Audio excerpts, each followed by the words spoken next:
frustration. Council officers may have been so incensed that we dared to challenge them, and they wanted to send a message to residents that the council must not be challenged. Perhaps the noise nuisance officers were responding to pressure from someone above them to take action. Or perhaps it was all just incompetence and negligence, or some combination of all of these possibilities. Many questions come to mind, but my specific questions for you here today are as follows. Aside from our ward councillors, which other councillor or councillors had direct involvement in this dispute before and after the notice was served, in what capacity and at what point in time? After having lost in Magistrates Court, the Council made the decision to put at risk even more taxpayers' money, submitting an appeal that had negligible prospects of success and a real possibility of losing outright, with the Council being ordered to pay our costs for the appeal as well. My question to you is, what exactly was the Cabinet told, and by whom, that made them think this was worth risking hundreds of thousands of pounds more of RBKC taxpayers' money? This next question requires only yes or no answers, please. After the appointment of the QC James Pereira to appeal the judgment and the costs order, did the Council seek Mr Pereira's advice on the prospects of winning the appeal? Yes or no? If so, was it Mr Pereira's professional opinion that the prospect of winning on appeal was stronger than either of the two alternatives of losing or no change? Yes or no? In our information requests, I have asked for details of all officer visits. The field notes of all officer visits are very important to us, but there is one particular visit I would like to inquire about at this meeting. The senior officer, Keith Mahaffey, was recorded visiting Mr Baptista and Ms Allen in their home late in the day on the 23rd of May 2016.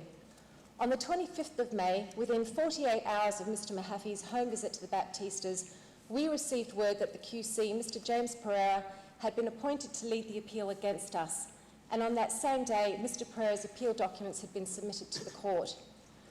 What was the purpose of Mr Mahaffey's visit? What discussion took place? And what were the conclusions of that meeting? My final question to you is, the judge in our case made it clear that officers had a flawed approach to noise nuisance and that they behaved unreasonably. The Council's Executive Director for the Environment, Sue Harris, disagrees with the judge's findings and has rewritten the judgment, it seems, to her liking. Disdain for court judgments appears to run deep within the Council and the former leadership. What are you, as the listening leadership team, doing to address the failings of this incompetent, unreasonable and unaccountable Environmental Health Department and the executives who oversee it? Thank you.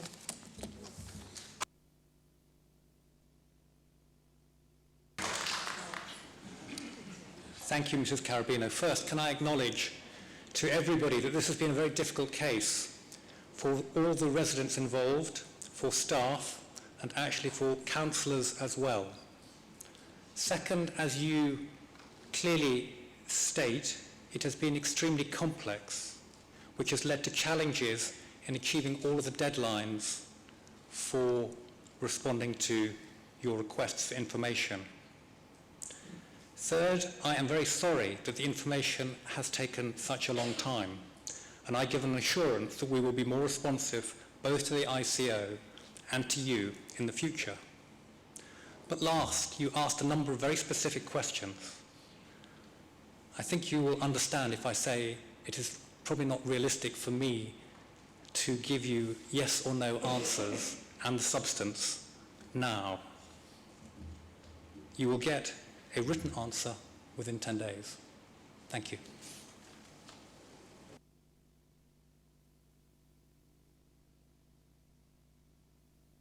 So, Jamie Skelton, our next speaker.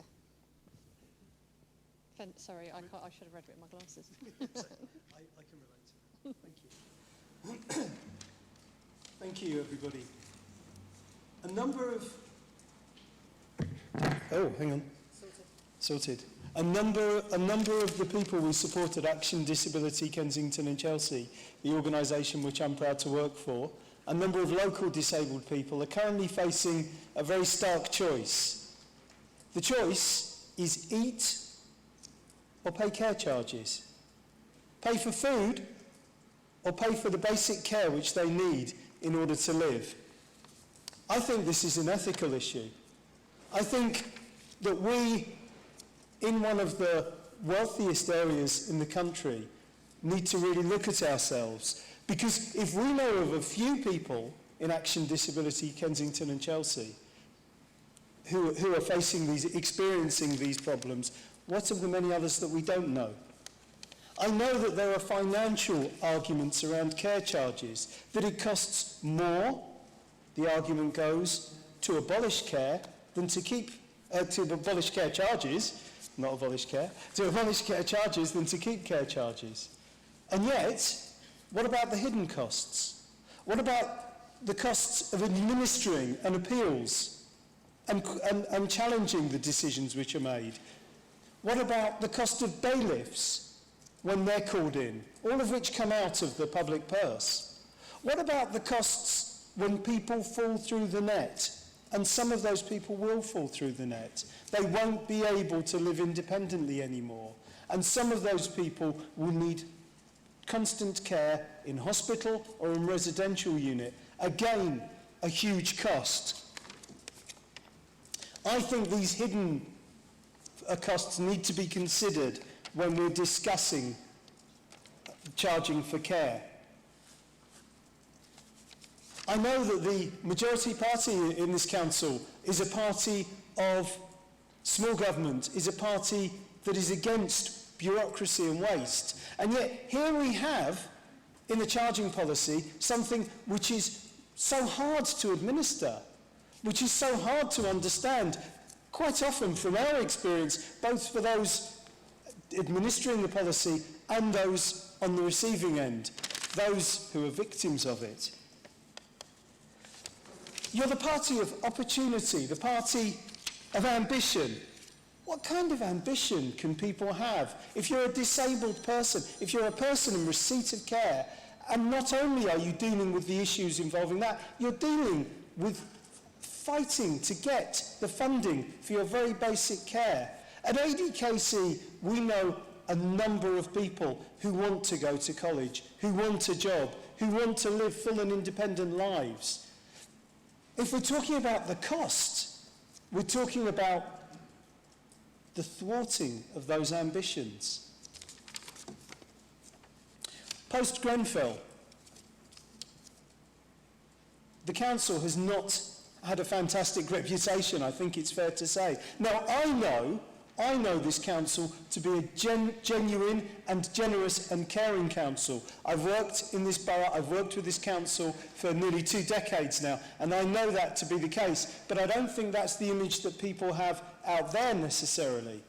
We know that a lot of the social housing, a lot of the accessible housing, a lot of the people in receipt of care are in the north of the borough. What greater message to send to them, and what greater message to send to the world at large against all the publicity, against all the negative publicity which the council has had over the last year and 3 quarters, than to abolish care charges. Last year at party conference, the Prime Minister announced that austerity was over. This is a chance to make that promise real, to make it vital, and to make it local. And so I encourage this council to abolish the iniquitous, bloatedly bureaucratic nightmare that is care charges. And that way, the most vulnerable people within our community won't have to pay those charges, and they'll be able to eat like everybody else. Thank you very much.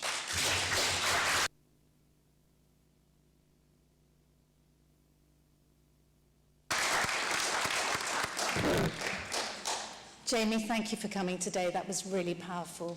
I know you've been meeting with officers on an ongoing basis. We haven't sat down for a few months. So could we set up a meeting and go through all of this? And thank you again. That was really powerful.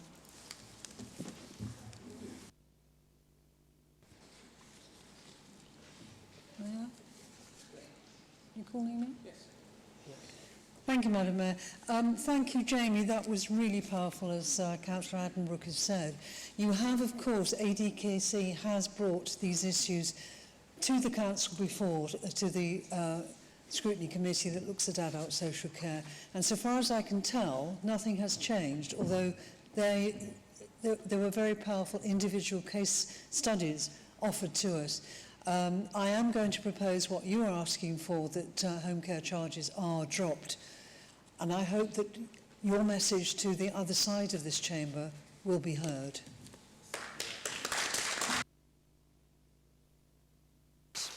Our next speaker is Douglas Lamborg.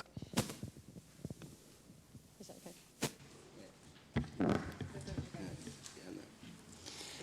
Thank you very much, and thank you for the opportunity to speak here this evening. My name is Douglas Lamborg. I'm a Swedish-British citizen. I've lived in this borough for 15 years. I thoroughly enjoy living here. It's an amazing borough, and I'm thoroughly proud of the people, the residents in the borough. In 2016, the UK voted to leave the European Union. That came as a massive shock to me and many others, and I'm not talking only about EU citizens. I think I talk for also many British citizens. At the time, no one knew what leave actually meant, and I think there were a lot of false promises, if I just put it like that, don't need to put it stronger, made at that time. 2.5 years later, we pretty much know what leave looks like. There is a withdrawal agreement, at least, that's been negotiated. There's then a political declaration about what's going to happen in the further negotiations that need to take place, but the withdrawal agreement is clear. So we have an idea, and it's nowhere close to what was promised by the Leave campaign in the lead up to the 2016 referendum. The time has come to put a vote to the people, to let the people decide whether this is what they want.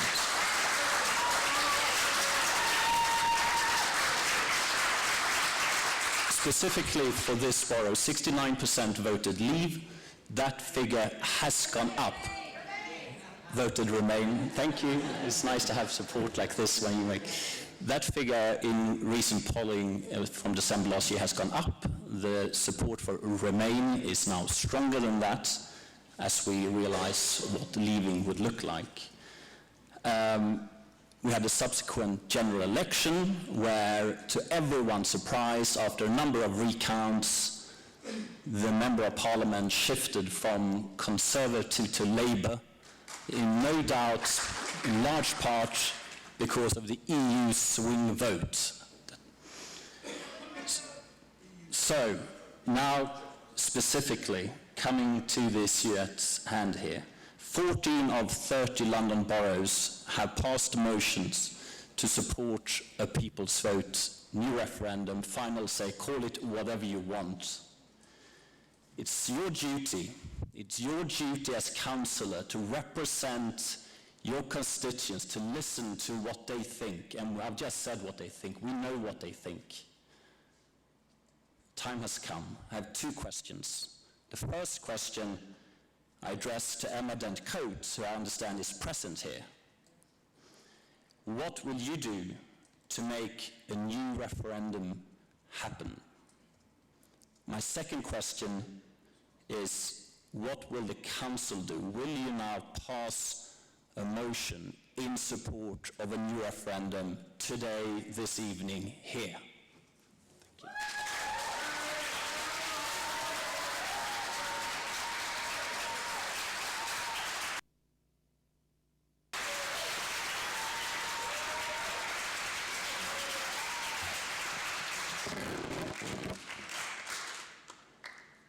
May I speak, Madam Mayor, in my capacity as Member of Parliament? Thank you. Thank you very much for your question, and it's a very good question. I am supporting the second referendum.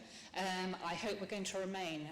I fear there may not be a majority in Parliament, but I am fighting for that. I'm well and truly aware of the feelings of the people of Kensington. 3,000 of them have written to me over the last 6 months, And I just put up my latest statement because it changes all the time because it is utter chaos in Parliament. We have a zombie government with no decisions, no votes, no nothing at the moment, which is quite a dangerous position to be in. But I'm supporting Kensington. I'm certainly supporting a second referendum, and I hope and pray that the response to that is to remain.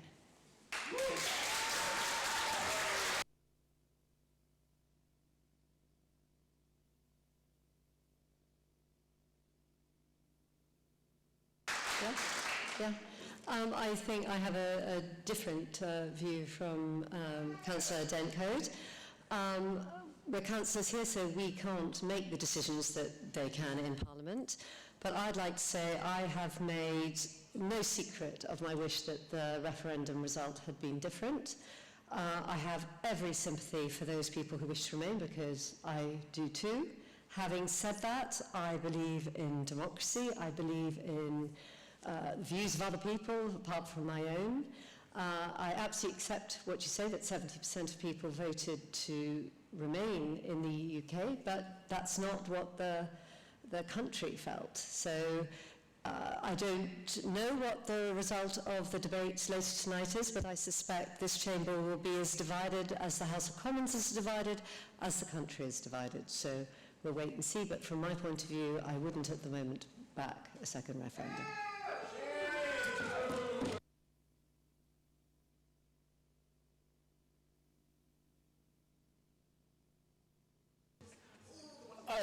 I would like to thank you for your questions, and I think, sorry? No, I'm addressing the second half of your question. Well, I mean, we can make it a very clear answer.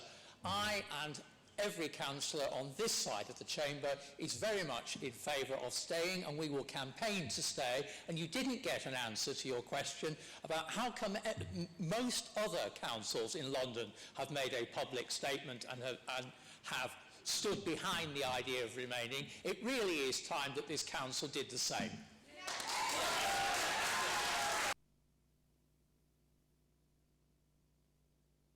Wishing to get between a group of people in a solid debate about Brexit, we are going to move on to the last question from the citizens section of the meeting, because I know that this is on your agenda for later. So thank you very much. Our final speaker from this section is Matt Snell. Thank you. Good evening. I'm just talking about the taxi card system, which has been going for many, many years, but and they made changes to it, but the problem is now they changed it again. As before, you used to have 2 swipes and you paid the difference over those different to the taxi card. Now, let me start again, I'm getting confused here.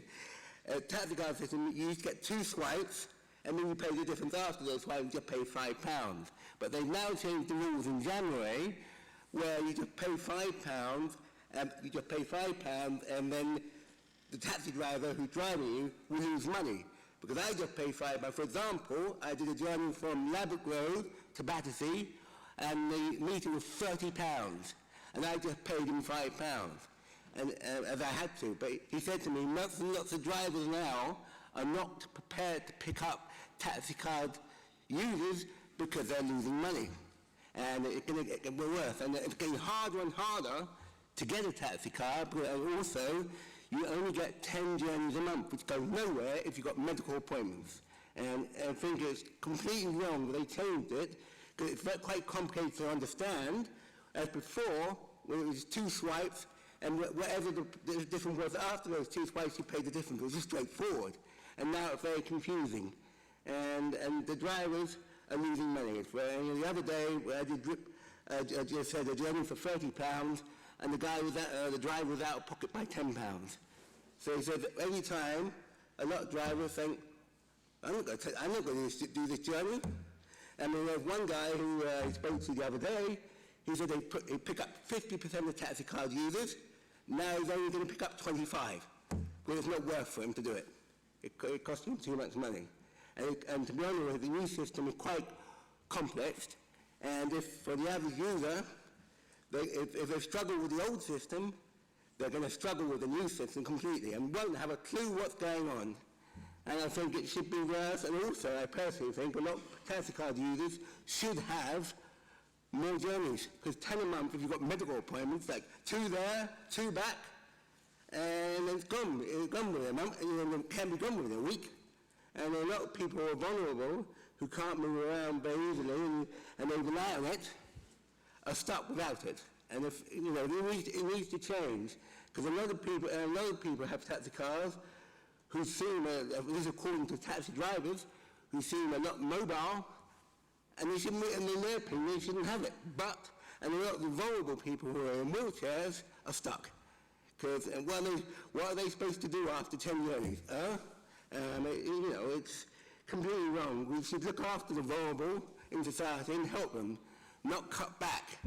And in the 21st century, we should have encouragement to help them and help them cope in life, not make it harder. Thank you very much.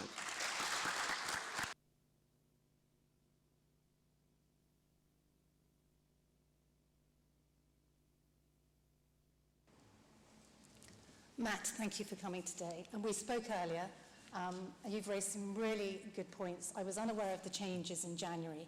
So could I ask for you to come in and sit with officers and myself, and we can lobby and see what we can do. Thank you.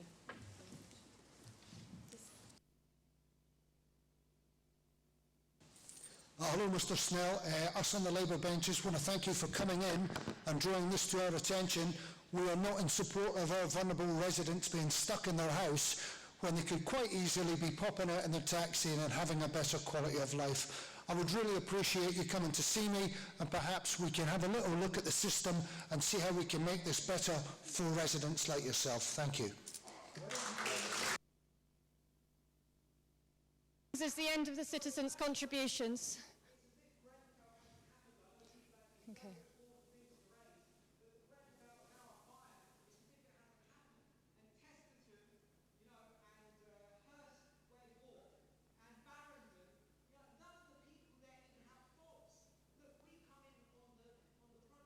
Yeah. So, excuse me. I'm sorry, sir, but what we've done is that we've given time to the citizens. We've given time to citizens to speak, and these are issues which you can raise in other meetings. But we're drawing an end to this piece. Sorry, excuse me, sir. We are drawing an end to this piece of the meeting. Okay.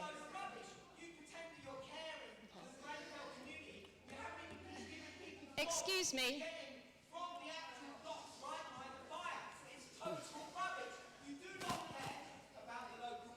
Excuse me. Can you get them? Excuse me. We are now moving on to the next section of the meeting.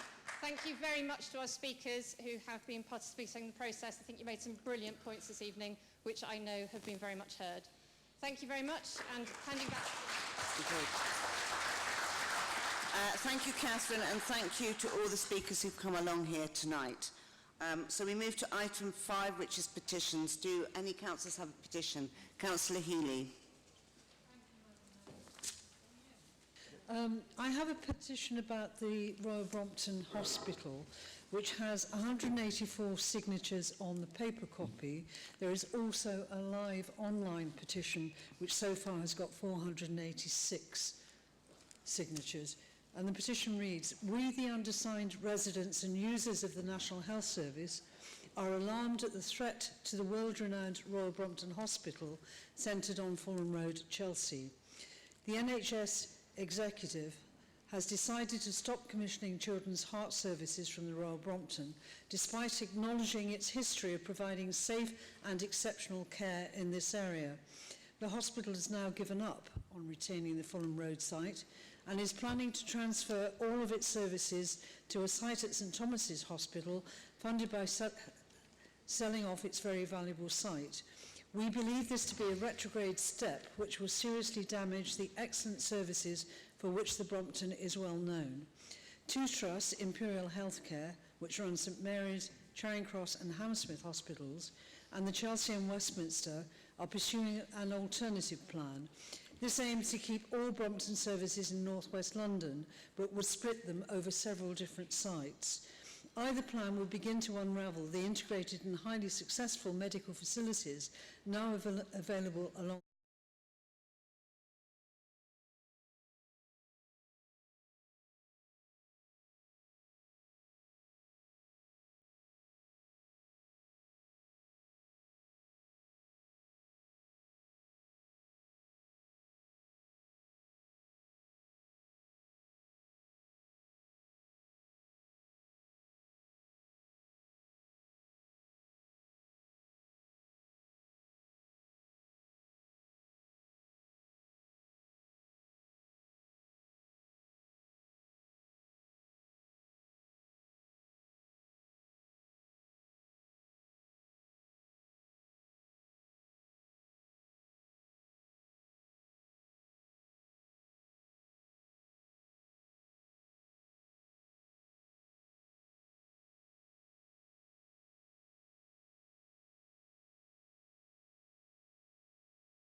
Atkinson up to 10 minutes each for their budget speeches, and Councillors Wheel and Mason up to 10 minutes each in speaking on the budget, and Councillors Press and Wheel up to 10 minutes each in summing up. Councillor Henderson? Seconded, agreed. Is that agreed? We now turn to the Revenue Budget Capital Programme and Council Tax for 2019 and to 2020.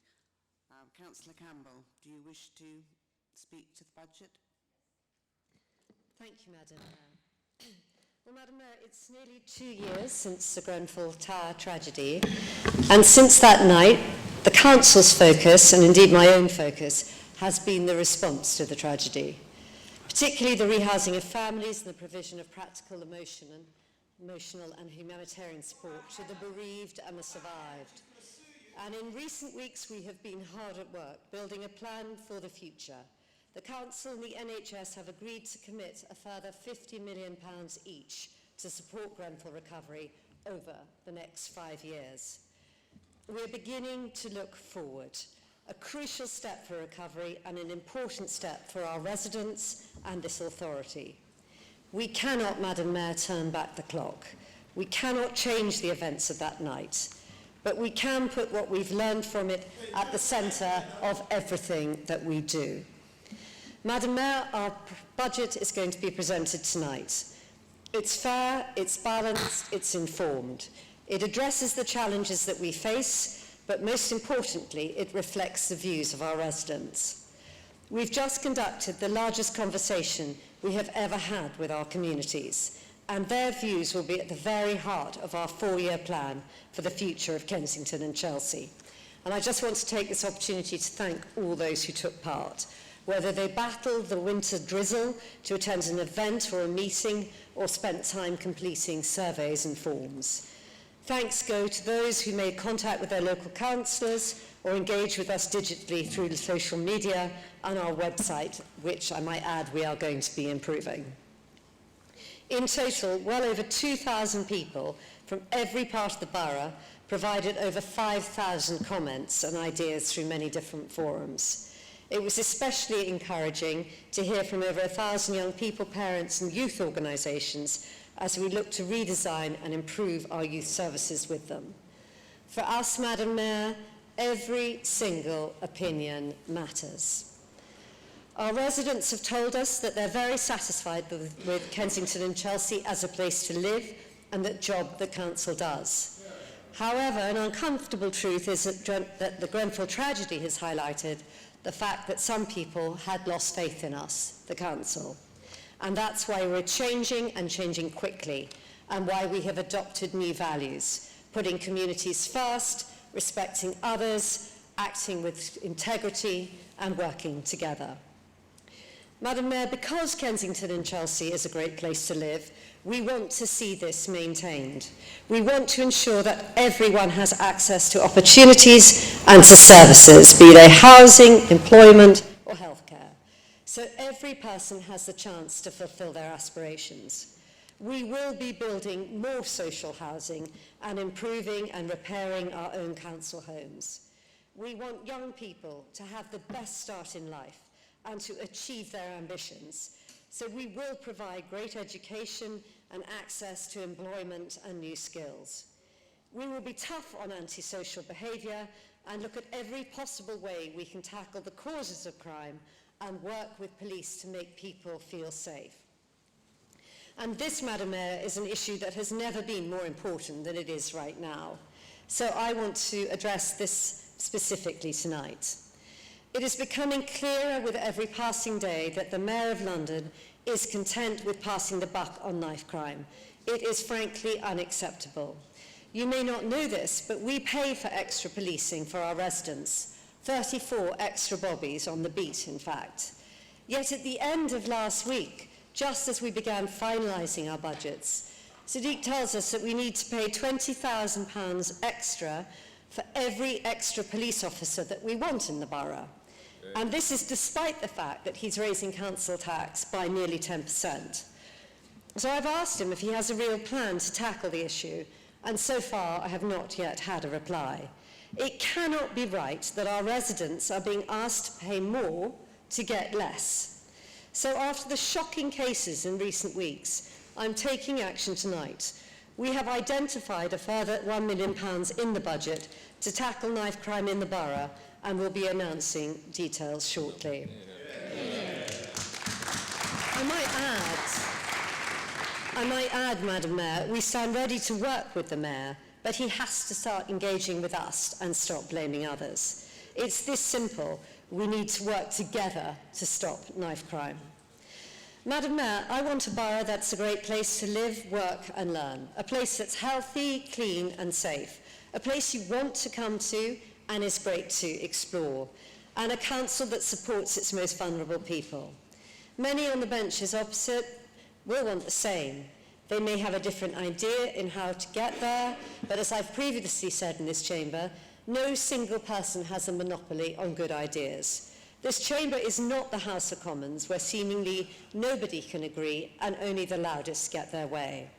And that is why we would have welcomed the opportunity to properly scrutinise your alternative budget, Councillor Mason. Just 2 days' notice, which is all that we had, does not scream to me of transparency, nor of openness, nor of the kind of politics we want to have here in Kensington and Chelsea. I was led to believe that these values would be the cornerstone for all of us in this chamber. And it's easy to make promises when in opposition, and on the night itself, like not raising council tax. The Labour strategy on council tax is just a strategy to store up trouble in the future. But, Madam Mayor, there's one specific proposal that I would like to address in more detail. And that is Labour's proposal to cut £5 million from the legal budget for the Grenfell inquiry. It's positioned as an easy win for them, something to beat us with tonight, no doubt. But like their council tax strategy, it isn't thought through.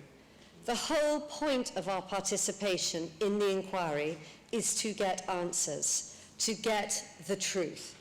We have to ensure that we are doing all we can to assist the inquiry, and that will cost money.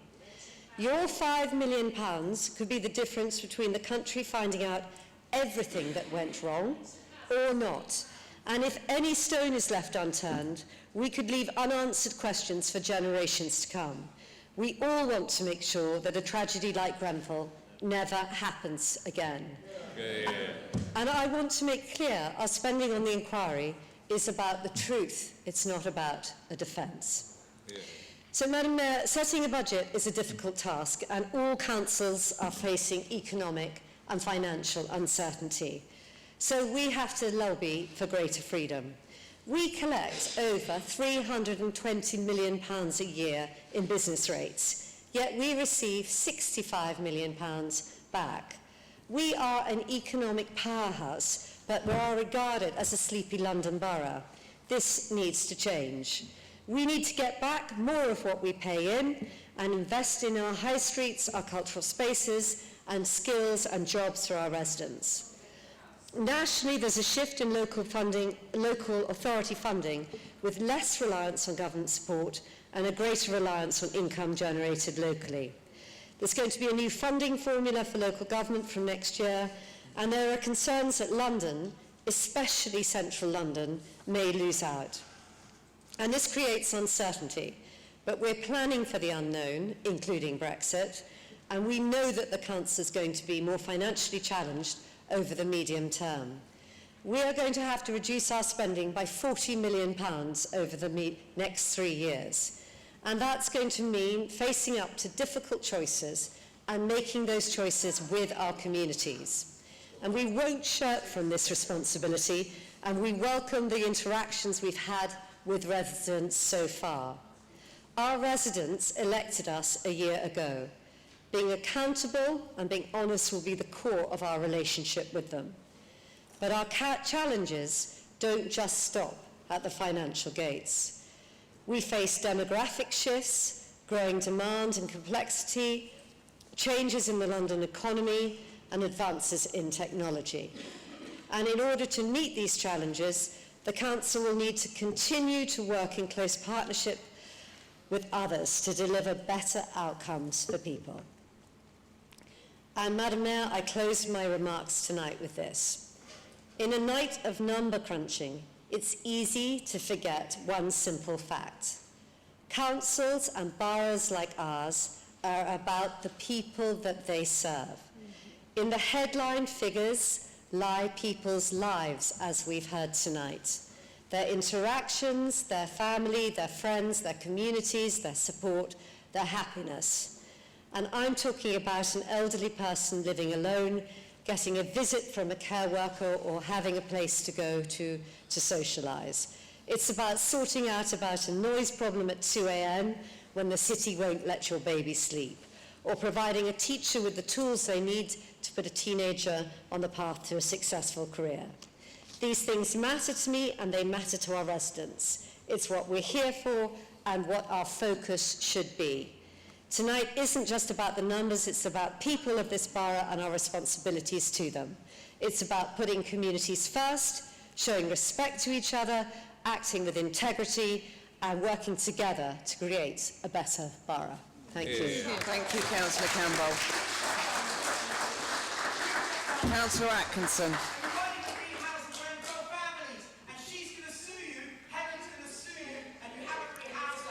Excuse me.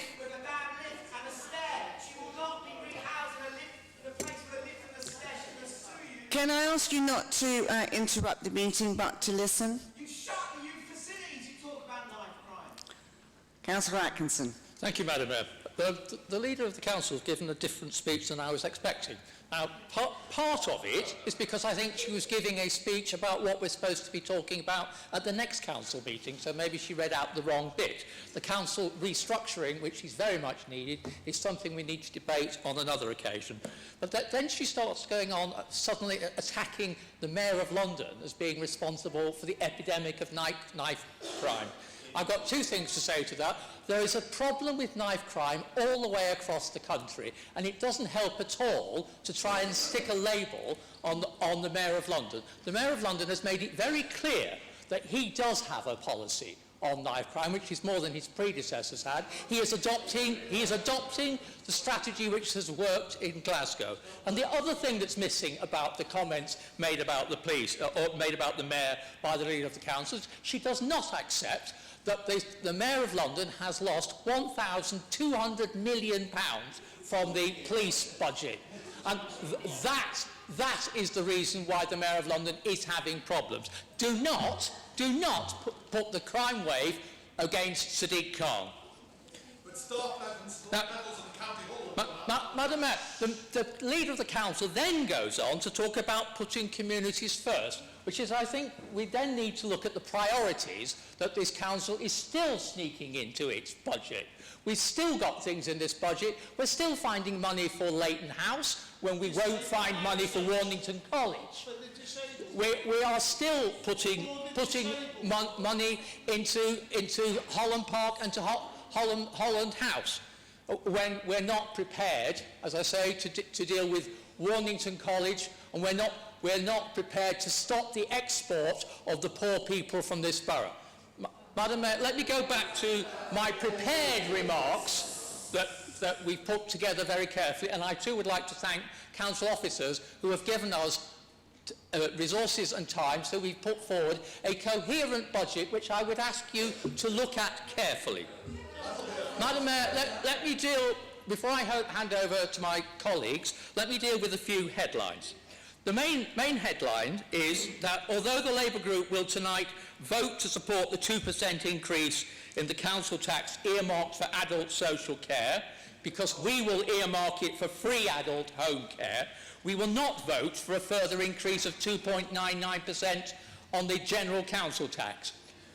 We reject this on the grounds that even now, given the size of the remaining reserves and the ease with which this previously wealthy borough can borrow money, we do not need to raise council tax at this point for those of us, our residents, who are not well off. And believe me, there's a lot of people in this borough who are not well off. The second headline is that as and when an increase in council tax does genuinely become necessary, we will vote for that. But there must be a council, if there is going to be an increase in council tax, we on our side would not collect it from anyone who lives in properties properties located in bands A, B and C. Madam Mayor, this council in the bad old days recklessly and ruthlessly gave indiscriminate council tax refunds to all council taxpayers as election year bribes. We believe that those of us, our residents, who can afford to support this council in the difficult years ahead should do so. But on our side, we are also very aware that many ordinary residents living in stagnating or incomes in a world where the future is so uncertain do need as much help as we can give them. And that is even before we plunge into the nightmare of the post-Brexit economy. Madam Mayor, to use an old illustration from past budget debates, we believe that the Sultan of Brunei and other residents of the millionaire squares and rows should be made to pay more to rescue this borough from the chaos, financial, moral and personal, that the Conservative Party has plunged us into. But we believe that ordinary residents with ordinary means, let's always call them Mrs. Braithwaites of our borough, should not be punished for the past errors of this council. Thirdly, Madam Mayor, to be conciliatory for a moment, we will support this administration in its ongoing negotiations with central government to have national government continue to pay those costs arising from the Grenfell tragedy. that are beyond the means or capabilities of the Borough Council. But in return for that, we would like an undertaking that I hope the Conservative side will support us in our campaign to have additional council tax bands increased, enlarged and made more proportionate, so that the multi-millionaires who live in our borough are made to pay a proportionate amount of the taxes necessary to provide the services of the borough. Our message to the Sultans, Ecclestons and Abramoviches of the borough is that they are most welcome to dwell amongst us, provided that you pay property taxes appropriate and proportional to the properties that you own. We would also urge this council to examine the benefits and costs of developing a tourist bed tax, so that those who visit and stay in the borough also make a fair contribution to the costs that thereby arise.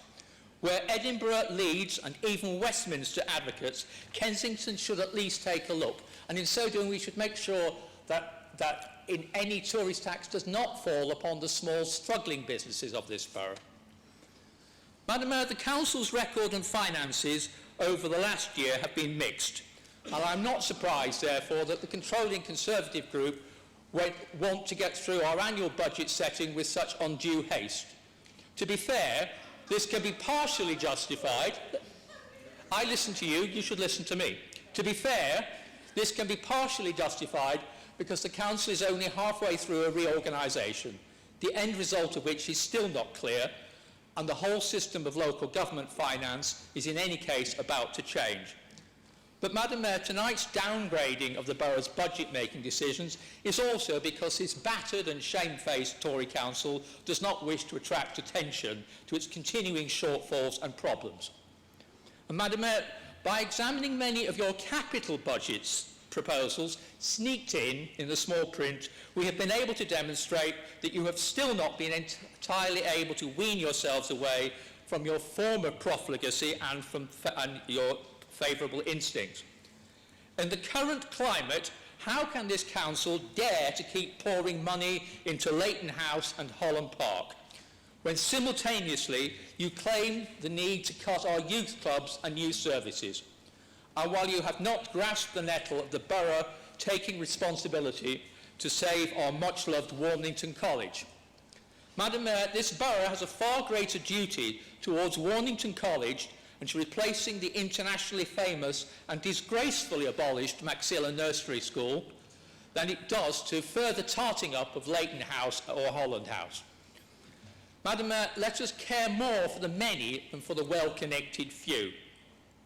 In terms of tonight's debate, Madam Mayor, I urge the Conservative group to pay close attention to both the new ideas brought forward and the challenges made to your plans by the opposition. Year after year, you ridicule our suggestions, and then in the years following, you quietly adopt them as your own. Imitation is indeed the sincerest form of flattery, and it is a matter of some satisfaction to us that you have already apportioned approximately half of the ideas we put forward in our election manifesto last year. For example, it's good that you now propose to provide free and reduced tariff swimming for children under 15, as we have long advocated. But why not implement our whole pledge and make swimming available to all our youth, to our older people, the unemployed and the vulnerable as well? Madam Mayor, so keen are we to have the Conservative administration take up all of our previous ideas, I will be more than happy to have our manifesto reprinted and provide every Tory councillor with a copy. To cut to the chase, the spending priorities of our alternative budget, which call for just £700,000 from the reserves, are seriously thought through, and I hope will be given serious consideration by this council and its officers in subsequent meetings during the year. As always, you will try to say that the Labour group does not understand the difference between current and ongoing revenue proposals and capital projects. This has never been, in fact, the fact, and our simple response to this is that we understand it all too well and that our priorities are driven by the principle of investing to save, something you haven't quite got right. Our flagship proposal this year, as last, is to make all adult home care free, to abolish charges and to provide services to elderly and vulnerable people in their homes at no cost to the users.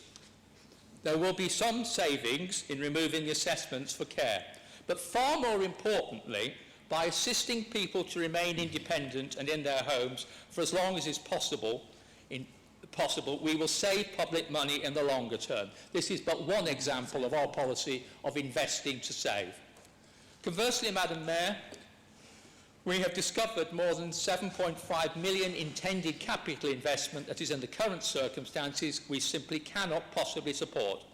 Let Friends of Holland Park and Opera and Leighton House at least raise some of the huge capital sums they require for themselves and not call upon the Mrs Braithwaites to support them. And Madam Mayor, let me drop any degree of levity and state quite clearly that it is simply obscene that this council is now proposing to spend £2.6 million on refurbishments and improvements to the town hall, when those in real housing need in the borough are told to wait years or to move elsewhere. Madam Mayor, let the borough first halt the export of its poorer population in housing need, and then we might be able to talk to you about refurbishing the town hall. But our priority is for ordinary people, not for ourselves. Madam Mayor, there has been some improvement in the priorities and management of this council since the Grenfell tragedy, and at least some of the new Tory councillors live in the real world, the world in which we live in on our side of the chamber. But when the first time that Tory activists have been seen at the North Kensington Food Bank was in the last week, giving out election literature for the by-election, this indicates that we clearly have a long way to go before this council can claim to fulfil the borough motto of happily living together as one. Madam Mayor, I now urge this council to listen carefully and to accept both the changes and the warnings that my colleagues will now detail. Thank you, Madam Mayor. Thank you, Councillor Atkinson. Councillor Will. Good Mayor. I'm going to spend my first 10 minutes talking about our budget proposals, and I hope I'll get a chance to comment more extensively on the amendment later. Well, the leaders clearly articulated our commitment to the Grenfell recovery and to responding to residents' wishes. And I now want to ask members of this council to approve the council's budget, which I believe to be the financial reflection of those common aspirations.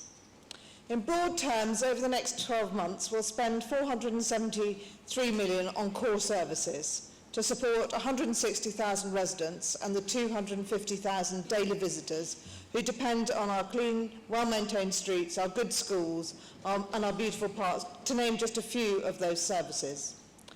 We've built an extra £12 million into the budget to address some of our budget pressures across all of the services, as well as identifying £8.4 million worth of budget reductions by reducing costs and increasing income. I'm also asking your approval to invest £270 million in the borough's assets and infrastructure in the 3-year period to continue on from 2018 to 2022, including £37 million on the new Barby School and Special Educational Needs School. We're entering the next 12 months, having committed this council to specifying the London living wage on all new and renewed contracts, which reflects a significant cost pressure, but one that I think, on both sides of the chamber, we can agree is worth supporting. More specifically, I want to look at our major services in turn. Grenfell, of course, continues to be a particular and important area of focus.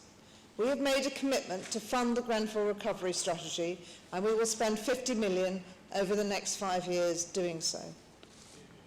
In children's services, the legacy of our predecessors who took far-sighted decisions on the demise of Cllr and made firm spending commitments, together with a continuing no-nonsense commitment to and support of our schools, means that we are very fortunate to have some of the very best in the country and achieve some of the highest grades.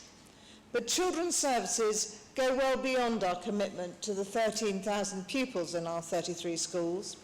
It means extra support for 604 children who have education, health and care plans, the 160 who need transport to access educational opportunities. It means investing in schools' improvements and maintenance, and I'm proposing £12 million of council resources for this in the coming year. In addition, £69 million will be spent on children and family services supporting our most vulnerable young people, including over 90 looked after children, 180 children leaving care, and importantly, in providing early help to 550 children on the edge of care. As spending pressures rise, my colleague and lead member for Family and Children's Services has carried out the most significant and detailed user-led review of youth provision, talking to over 1,000 young people and key stakeholders. The result is a co-designed youth service with our young people that will offer the services and facilities they actually want to access and contributes to this balanced budget as well by reducing costs by over £1 million. And I think that's a shining example of consultation, of focus on quality services and value for money. Turning to adult services, next year we'll spend over £72 million on supporting more than 600 people to live at home by providing home care, day opportunities and transport facilities to access these facilities. We'll be supporting 400 people in residential and nursing provision. Over the next 3 years, we'll be investing £6 million in day centre reprovision and a £2 million investment into a digital platform to support the drive towards personalisation. We want to increase the number of people taking up direct payments, increasing choice for our residents and financial efficiency. And that'll play a key role, and also play a key role in developing a market to ensure there's variety and quality of services on offer. A digital platform which I think, although it's quite hard to tell from where they put it on their budget, that the Labour Party is rejecting. We are proud of this borough's environment, our clean streets and open spaces, and over the next year we'll spend £43 million on waste services and the environment, continuing to collect waste twice weekly from 93,000 households, providing food safety and trading standards to keep the borough safe, as well as almost £5 million spent on keeping our 26 parks and open spaces to their incredibly high standard. In planning, the planning team provided advice and decisions to a stunning 5,500 planning applications each year, and next year we'll spend £12.2 million to support this. But the team will also be generating income of around £5 million, a good example of the council's ability and willingness to enhance services via income generation. We will spend £28 million on transport and highways infrastructure, maintaining the 188 kilometres of roads and 376 kilometres of footway. As a keen cyclist, seldom wrenched from my high visibility jacket, I particularly know that this doesn't just benefit drivers and pedestrians, it's also very important to boosting safe cycling. And as I pedal west over the border into Hammersmith, I really notice the difference. In capital terms, over the next 3 years, we'll be investing £5.5 million in general improvements for the environment and transport, and making a £31 million investment in step-free access initiatives at underground stations in 2021-2022, which I know the whole Chamber will support, and spend £4.5 million on a footbridge link between North Kensington and White City. We all know that housing is a real and continuing concern. We have already announced plans to develop over 600 new homes, but we are supporting 2,000 households in temporary accommodation. Work is underway to try and address this with a focus on prevention and housing supply, but this will take time, and it is a considerable drain on our resources. Crime levels are a continuing concern to residents, as we've already discussed.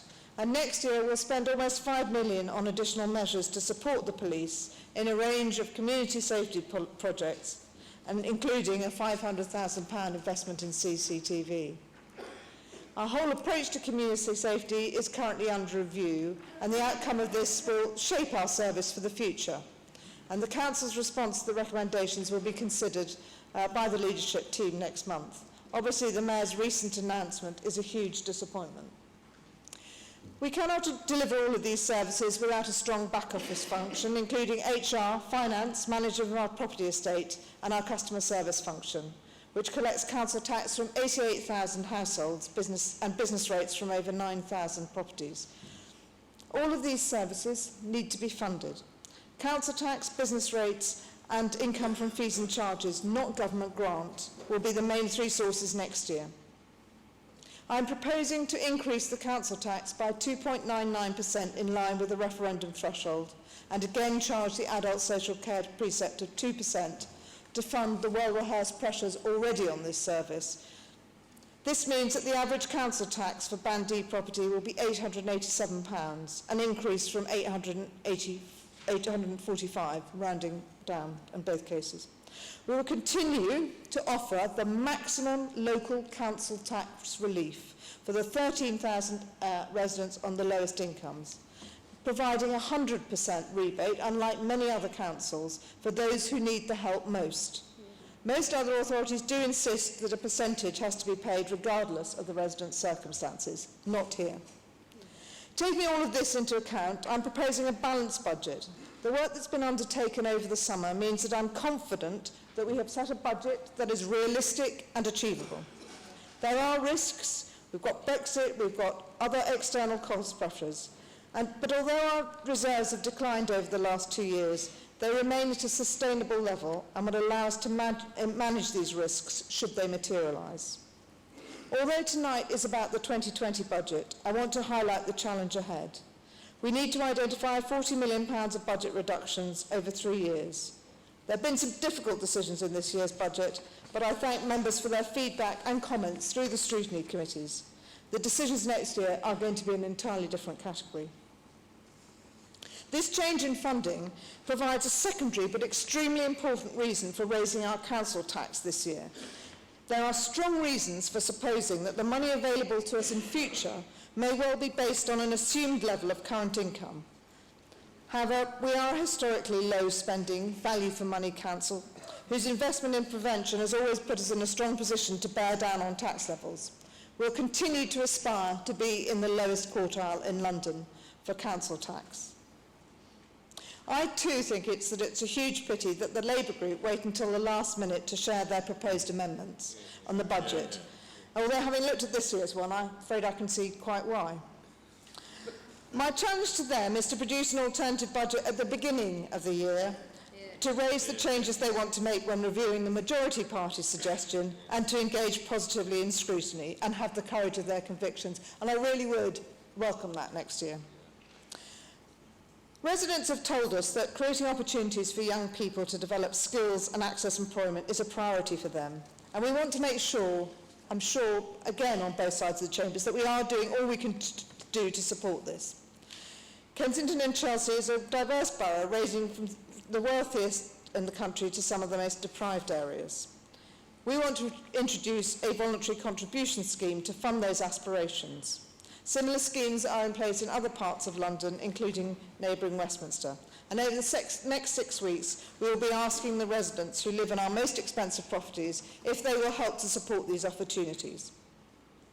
Finally, I want to thank my predecessor, David Lindsay, for setting such a solid groundwork for this year. I want to thank Mike, Curtis and Tara Eves, for this is the first budget that they've seen from end to end, and I've heard already that the minority party joins with me, really, in thanking them for their unflagging and impartial support to both our budgets. Finally, to my lead member colleagues, and actually to all members in the Chamber, for their scrutiny, for rising to the many challenges this year and offering creative and thoughtful suggestions. So I commend this budget to the Council for approval. Thank you, Councillor Will.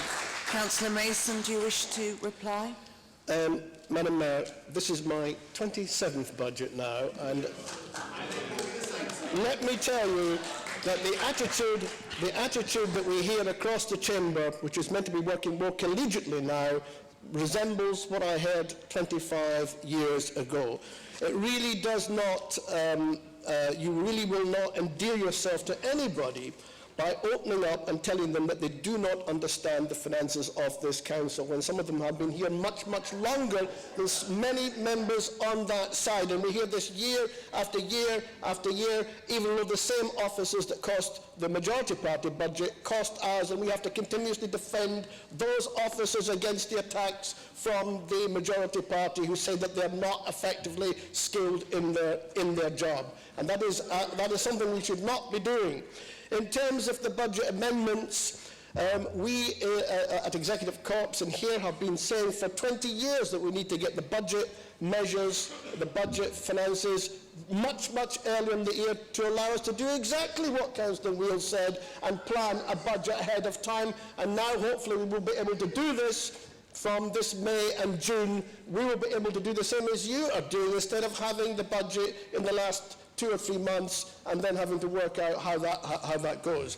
And the Leader of the Council talked about being honest with residents. Well, being honest with residents is not standing up here and dissing the Mayor of London for doing what she knew he was going to do probably months ago, because we knew, and increase the costs of the officers and not tell residents that 1.2 billion, starting under your Mayor, was cut off the policing budget in London, and another 400 million is going to have to be cut in 2021-22. So that is not being honest at all.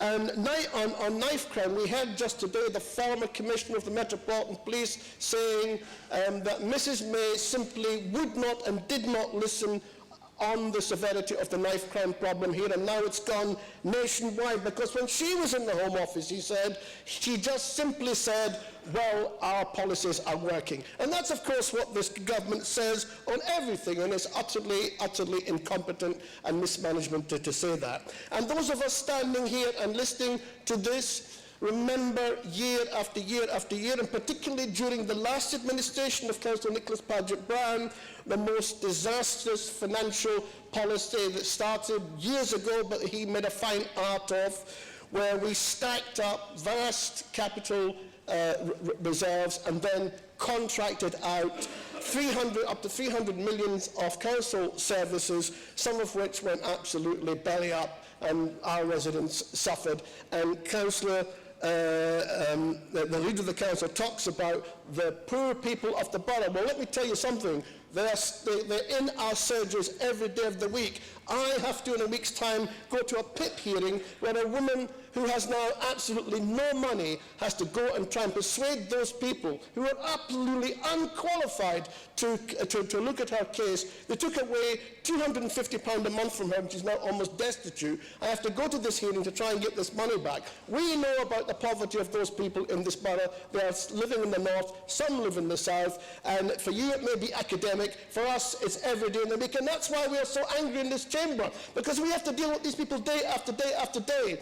And we talk about temporary accommodation people. We have got hundreds of those people who have been sent out from the borough correctively. We have to deal with those people every day of the week because they have been dumped in various premises which are not which nobody cares about. Our officers haven't got the time to look after them. We know what the reality of those cuts nationally and locally mean, 1,000 cuts. But on this, and all of that is subsumed into this budget, and Councillor Atkinson covered some of those issues as well. So when we talk about being honest, we need to understand what honesty means. We need to understand also that there's a lot of people in this chamber, particularly new councillors, who think they know what's happening out there on the ground, particularly in North Kensington after Grenfell. But you don't know what's happening at all, and those people come in here and they're angry because they know from what you're saying that you don't understand. It may not be your fault. You didn't stand in front of the Grenfell fire like people like me did and Councillor Blakeman did. You didn't watch what was happening. You didn't hear what was happening. So maybe you couldn't, you can't understand. We talked about the council plan, and of course the Local Government Association told us in meetings that we didn't have a plan to work out the priorities of what we should be basing the budget on, and that we will be now doing that. And hopefully next year that will happen. We had a very limited consultation with residents this year. But if we had had that council plan in place this year and perhaps next year, would those residents be choosing, and I'm now quoting from the budget, of course, would those residents be choosing court fees, to increase court fees for summons and liability orders for people in council tax arrears, as the Conservatives do and we do not? That increases their debt. Or would they choose to abolish home care charges, as Cllr Healy will propose just hopefully in just a moment? We also mentioned school uniform grants. We've visited this before in this chamber. Would they choose to introduce school uniform grants? Or would they choose to review the community adventure play, which we are going to be reviewing and contracting out? Will they choose to re-establish the in-house youth services, as Labour does? Or will they choose to cut public toilet provision, again, as the Conservatives do? We had an excellent public toilet provision in this borough in the early 1990s, I remember. But the Conservative administration then destroyed 90% of that, telling the residents and the councillors here that we would replace one for one. And there was a huge campaign out there in the markets and the tourist, people running tourist industry and so on. And we were told, because it was non-statutory, of course, that it could be just got rid of. And 90% of it was got rid of. And I have in my mind the fact that adventure play is non-statutory. So we'll be watching that. And rural residents want the council to demonstrate we are serious about devolving power down to ward bodies regarding decision-making, etc., as we are. And if we are, we need to devolve some set-up money for that, which is why we put that in our budget, so they can see that we at least mean what we say. And hopefully the council will too. We talked about the council tax increase. Cllr Atkinson talked about the council tax increase, 2.99%. Well, he's basically covered that. The finances, our amendments, someone shouted out, tax the rich. I'm not sure who that was. And someone else said, do not, that we did not understand the council finances. And I come back to that. There's actually no point in us debating this. 1 hour and 36 minutes, I think it's 1 hour and 36 minutes, is really not enough time to properly present the debate, the budget debate in this council. As I said to the leader of the council just a couple of days ago, we all understand how the budget works. Yes, we do understand how the budget works, and we have gone from cover to cover on it. But there are people watching here in the gallery and online probably, and they haven't gone, they don't understand why different parties are putting different proposals together, and they should be able to have a longer, we should have to have a longer go at this. Some people here will not be able to speak tonight, and they probably should be absolutely allowed to. Councillor Wheel went through a great list of services, but of course we would understand those. Now, and I do come back to the the forward look at the budget. If we are going to work together on this, well, we're not going to work together as if we're one party, because we're not one party. But if we're going to have the best services that we can, that all parties can agree on, then I hope that in May, June, we will be getting those forward papers. The people out here, the young man that was shouting here tonight about Grenfell, this is a symptom of the fact that they still don't believe. I don't think this is news. I don't think it's news that they still don't believe when the council says that you're trying and that we're trying to move forward. They don't believe it. I have a briefing here of all of the different headlines. We know what the headlines are for the budget. The government, of course, as somebody said, we've chopped 4.5 million off the Coad grant this year. 11% has gone since 2011. I think that's over 100 million since about 2011. And some other councils in London have to cut that much in 1 year. We've spent 100 million in the multi-millions borrowed to keep the council afloat. whilst the government contributed miserly sums to compensate for the enormous Grenfell cost. And Cllr Atkinson went through the ballooning capital programme, the 3-year capital programme. Well, this amounts to 422 million, if my arithmetic is right, but last year underspent by 69 million and 33 million the previous year. Even if you take into account the 235 million the Grenfell housing spend that obliterated the reserves, the capital programme and the underspends have still grown larger in the austerity years than when Labour was in government providing what must now seem like very generous settlements. Over 10 years of reducing council finances, the Conservative policy was to pump up the capital programme and fund this by contracting out some 300 million of frontline services. I think it's about 230 million left now, often trying by borough, and then transferring the savings, along with savings from a myriad of departmental reviews, to capital spend. When we questioned that, and said you're starving the frontline revenue services, and you just don't understand how finance works. Of course we do. If you're contracting out services and causing the chaos on the ground, as managed services do, we all know about that one, and children's services and so on, of course we've got a right to question that. So no jibes, or no more jibes about Labour and our alternative budget. We will produce a much better budget next year because we will have nearly a whole year to look through this, which we didn't in the past. And we only have officer time coming up to the budget. You've got it the whole year round. So I do commend the amendments to the council. And if you keep disrespecting us, you're disrespecting the people that voted for us. And you need to sound different than you did 25 years ago or your predecessors did. Because I remember what was said across this chamber. There were some terrible things said about the people out there in North Kensington, and people have got long elephant memories and they will never forget. The saying is they'll never forget Grenfell. That's why they keep talking about it. They'll never forget it. And you know what? I'll never forget it either. Thank you, Councillor Mason.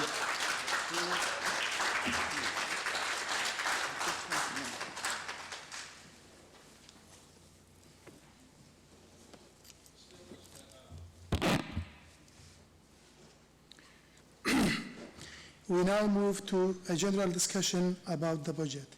Members are advised that they should not restrict comments to revenue budget items as we are taking revenue and capital together. The following councillors are indicated a wish to speak. Councillor Dries,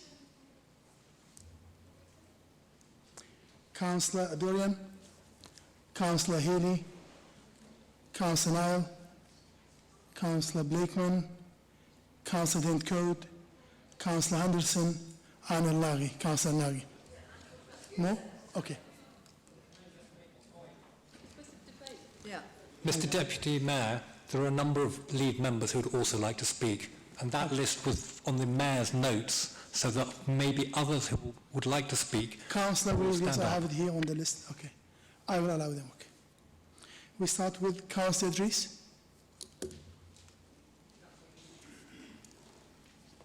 Thank you, Mr. Deputy Mayor.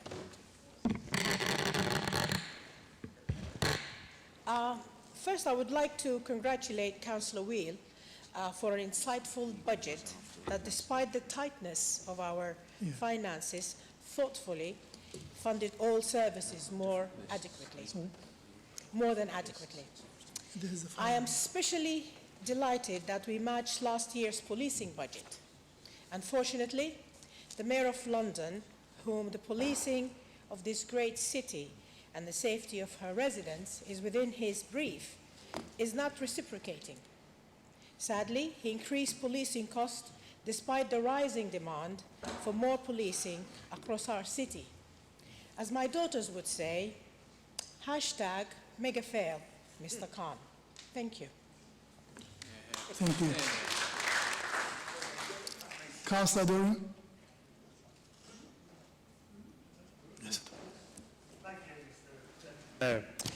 I'd like to welcome the inclusion of £4.78 million in the revenue budget that will be used to match to fund much-needed additional police officers dedicated to the borough, as well as other community safety projects. And I'd also like to welcome the announcement by Cllr Campbell this evening on the additional investment for knife crime, which I'm sure we all will welcome.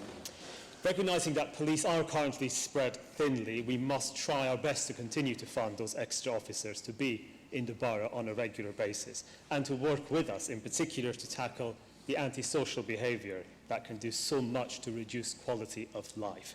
In Earls Court, we have had several arrests of drug dealers, which has had an immediate effect on reducing drug-related complaints on some streets, but not all. The work is far from over and needs to be kept up. There's also been an ongoing review of the Council's CCTV systems, and I'm pleased that we have been able to allocate £536,000 of the £14.1 million capital programme for environment communities to replace our older CCTV cameras and to purchase new ones, including mobile units, that we can quickly transport wherever they are needed. These will be particularly helpful in those areas, including in Earls Court, where over time we've seen drug dealers will move from street to street based on where they think the police might now be patrolling.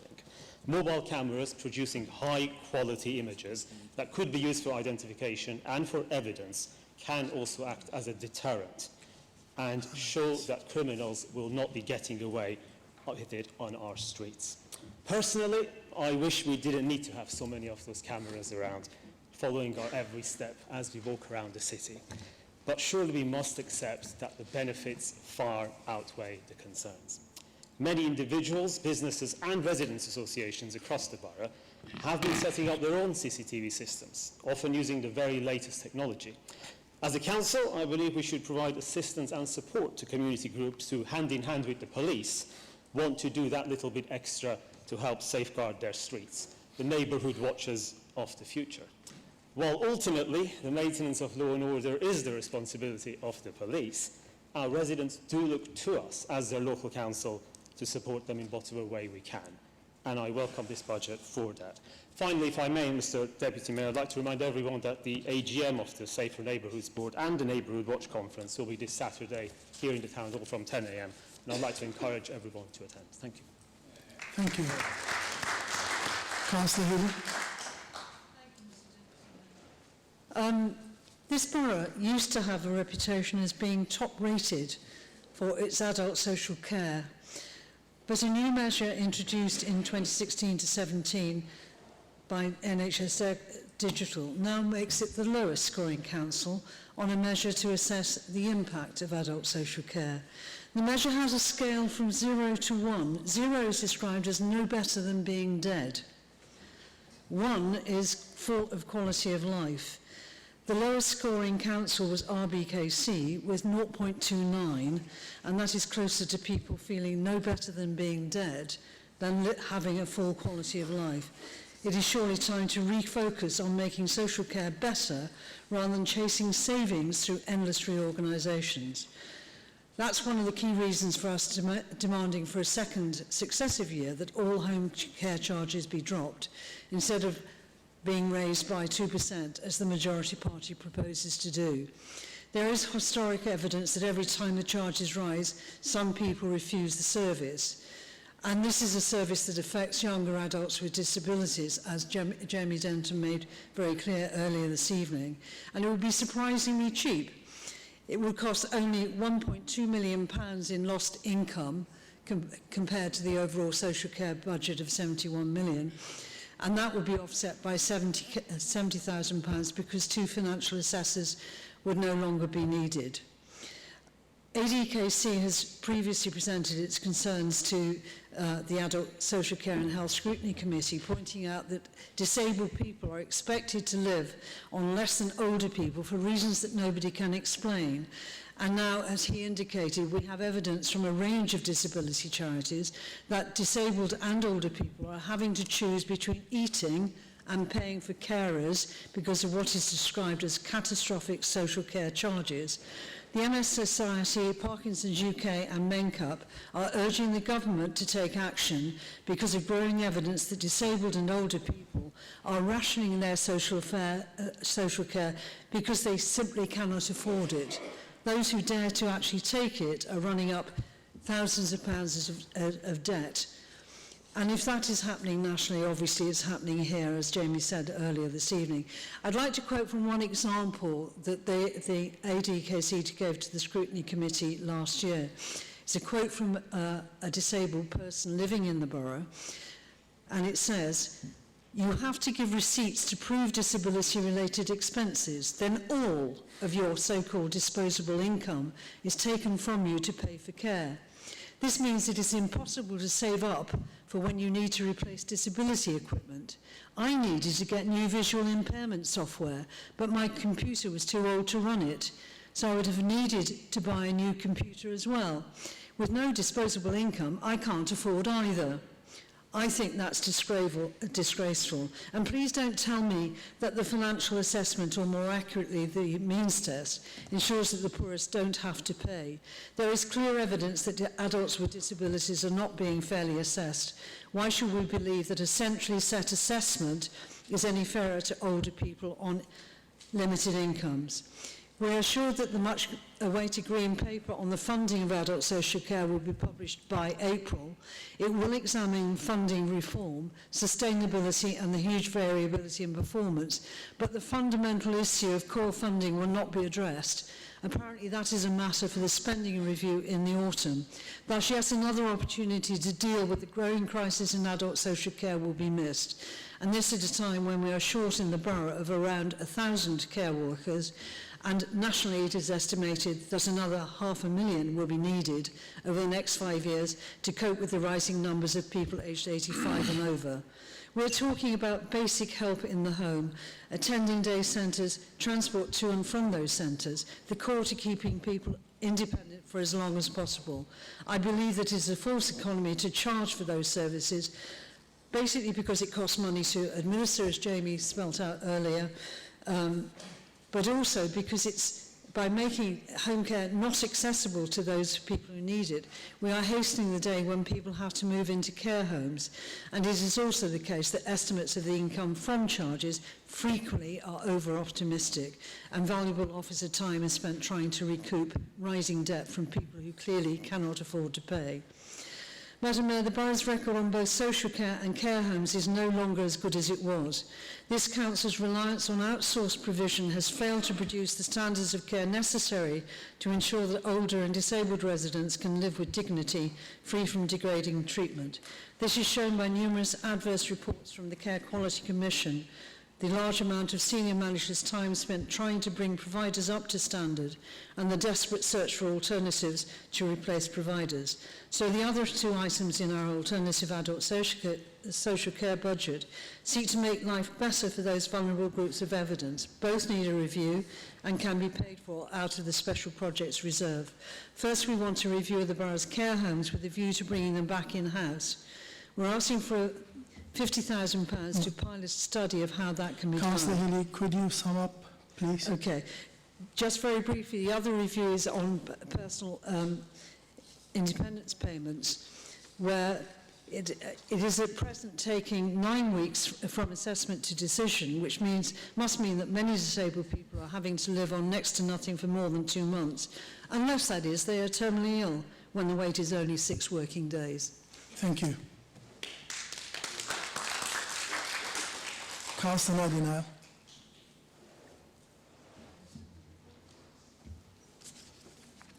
Thank you, Deputy Mayor. I commend the lead member and council officers in Family and Children's Services on the way they have taken some difficult decisions and come up with innovative solutions to deliver services despite the cut of funding available. But these do not go far enough given the need and what residents are telling us from the listening forums and stronger communities consultation. I welcome the recommendations from the Youth Working Group as to create a new approach to youth services through consultations involving youth in making decisions and listening to their views. We welcome the funds committed to the new Youth Parliament the Labour Group has lobbied for some years. The Council leadership should listen to what young people have said and to meet their needs expressed in consultations in taking the bulk of youth services delivery back in-house and reopening more youth clubs. We need an integrated services which works directly with and held to account by other part of our children's services, early help and youth offending team. The current contract is not working. Over the years, we have made a significant provision for the delivery of these services. From our alternative budget, we have additional budget allocation of £100,000 required to bring youth services back in-house, and with no renewal of EPIC youth services and establishment of in-house teams. Where are the detailed budget commitments to ensure that young people have somewhere safe and structured to go to during holidays and weekends?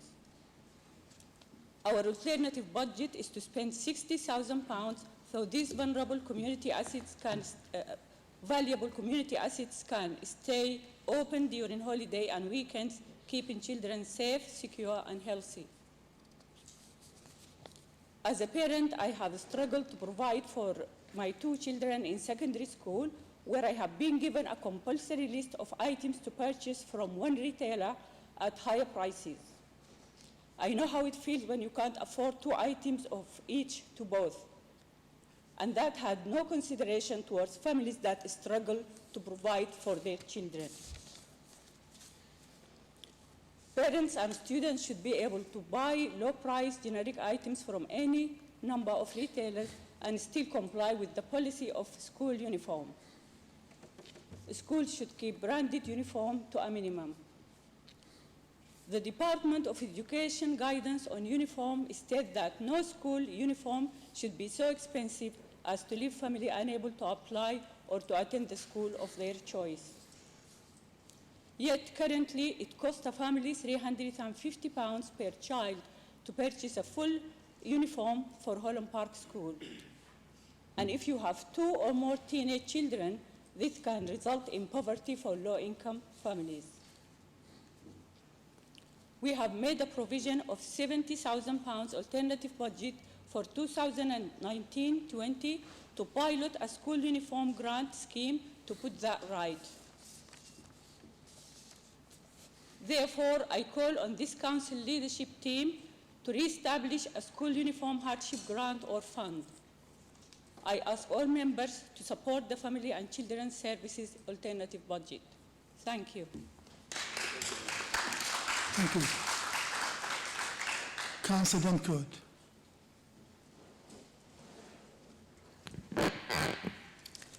Thank you, Mr. Deputy Mayor. I'm delivering this speech on behalf of myself and also of Councillor Lowry, who helped prepare the alternative budget and for whom I thank for these words. Kensington and Chelsea Council benefits from a staff team in planning with a wealth of qualifications. It's therefore unfortunate that this service is a cause of such huge public frustration year on year. The planning department's allocated budget of £12 million is comparatively small, and its purpose, as stated, is to provide advice on developments and decisions on around 5,500 planning applications a year. Corporate developers and investors will benefit from the expert advice of our highly qualified officers. Meanwhile, residents who pay for their council tax to protect the architectural heritage of their community against unwanted development do not receive the support they need from the borough. Put simply, planning applications can cause misery to the life of our residents. To counter this, a Labour budget would rebalance the planning department's resources to help educate and train residents on the planning process, to equip them with the skills needed to object to and challenge undesirable applications. So we advocate for the second year, working alongside Planning Aid for London, and invite them to hold sessions designed to empower our residents to become effective objectors and good planning citizens. In our budget, we also support increased funding of building control, a critical regulatory process, ensuring the necessary conditions are followed in the construction process. There needs to be a proactive approach to this matter, including inspection of developments to ensure that they have complied with the committee's decisions. Enforcement is key. We need to send a stronger message to developers to warn them of the consequence of not complying with approved plans. This would save the council time and money by lowering the number of retrospective applications. Building a more resident-friendly service doesn't need to have drastic financial implications, but we advocate a few simple changes. Firstly, the planning department needs to be more self-sufficient. We'll campaign alongside the Royal Town Planning Institute to give councils the power to raise planning fees so that developers foot the bill for the entire administration costs of the planning process. We welcome the 20% increase in fees last year facilitated by the government, but this is not enough to fund the whole process. However, the council has more discretion in the way it undertakes the pre-planning advice service with developers. This advice service is the framework by which our planning officers work with a developer to provide advice through the lifetime of the application, leading to a recommendation to grant. These fees, often substantial, incurred from this process are varied by the department based on the type of application. In 2017-18, we recovered £825,000, but given the value of some developments, this should be reviewed. Developers should pay more, and ultimately, if the planning department is fully funded through contributions, this will allow us to redirect funds in a limited budget to other services such as social care and grenfell. Planning advice is a part of the application process which has created the most distrust towards our planning system among residents. The current system is not transparent and is unaccountable. In yet another shoot yourselves on the foot approach to general governance, the new planning code of conduct introduced by the leadership in December without any scrutiny failed to address this, but instead tries to impose restrictions on councillors who volunteer to give their uncompromised advice to their residents. In spite of all that, we've also witnessed fantastic examples of community groups coming together to challenge rapacious development over the past year. This includes the Newcombe House and Kensington Forum applications, and I commend the work of my Labour councillor colleagues in their work helping residents with their campaigns. Mr Deputy Mayor, we do not want to work against our officers, but there is a structural problem in our planning system which can only be resolved through some of the measures we've outlined above. Some of these are simple fixes, others require national intervention. The planning system and the outcomes of it are the foundation of change in the borough. Bad planning decisions can blight our neighbourhoods for generations, disbenefit our communities, and change the DNA of Kensington and Chelsea forever. We need to get this right. I commend our budget, which will put more power into the hands of those most affected. Let those who pay for this service through their council taxes benefit from it. Give power back to our people. Thank you. Thank you. Cllr Henderson. The Deputy Mayor. Whilst we in the Labour Group are happy to see some progress at last on step-free access, we welcome the budgeting of those facilities at High Street, Kensington, and particularly at Ladbroke Grove. We're even more encouraged that the Mayor of London is meeting this with matched funding to help alleviate the cuts from central government to Transport for London. We understand this will go some way to help RBKC residents with the reduction of the bus services in the area. This initiative is welcomed by all in our community, but we must push forward in future years to ensure step-free access at South Kensington and Latimer Road. We welcome the announcement of free swimming for the under-8s. However, we would like to see this fall in line with our election manifesto, to have free swimming for the under-16s and the over-65s, so that Councillor Palmer can have a free swim as well. Thank you. We welcome the membership initiatives for our health and leisure centres. Swimming is an excellent form of exercise, particularly when we're seeing increases in obesity in our communities. The health benefits of swimming can keep our citizens healthy, young and old. And the healthier our citizens are, the less chance of them getting sick. The benefits are there for all to see. We are, however, disappointed not to see the greening initiatives suggested at the Westway. Pollution up there can knock 10 years off a life, and we need to see some progress on this in next year's discussion, as air quality is not party political. Particularly frustrating is the failure of RBKC to tackle waste streams, rather by themselves or by their outsourced contractors. I've identified an Invest to Save initiative, which, whether in conjunction with our outsourced waste contractor, Suez, or by imposition by ourselves on the contractor, it will lead to savings of £610,635 over 3 years, and I think we all agree that's quite a few police officers. When identifying these savings to our waste department, I was informed that RBKC doesn't have any waste, as it all goes to incineration to energy from waste. However, as the waste stream I've identified is 6,000 tonnes of wet waste picked up by the Suez road sweepers, it's not good enough for RBKC not to be aware of wastefulness, whether doing the job ourselves or by outsourced contractors. If we simply do not have the ability to change the methodology of those we work with, either by our own inaction or by the intransigence of the contractor, then I call on the lead members to remember this when renegotiating the new waste contract in 2011. In addition, if the lead member can brief me on how to incinerate 6,000 tonnes of wet waste, that would be most enlightening. Again, we need to be looking at rainwater harvesting for the town hall. The water bill for 2018-19 will be approximately £50,000. Again, 9 litres of water for every flush. We have to improve on this. Finally, our European citizens, with the uncertainty of Brexit all around, I and my colleagues only ask for us to treat our European citizens as we would look to have our expatriates treated in Europe after Brexit. I welcome Councillor Campbell's comments, but we would like to go further. We would like to lead by example and set up a European advisory service at the Town Hall. I call on the majority group to follow suit with many of the other Labour policies included in their budget this year, and let us move forward to a borough that works for all of us. Thank you. Thank you. Just to remind you, we have 7 more speakers, councillors wishing to speak.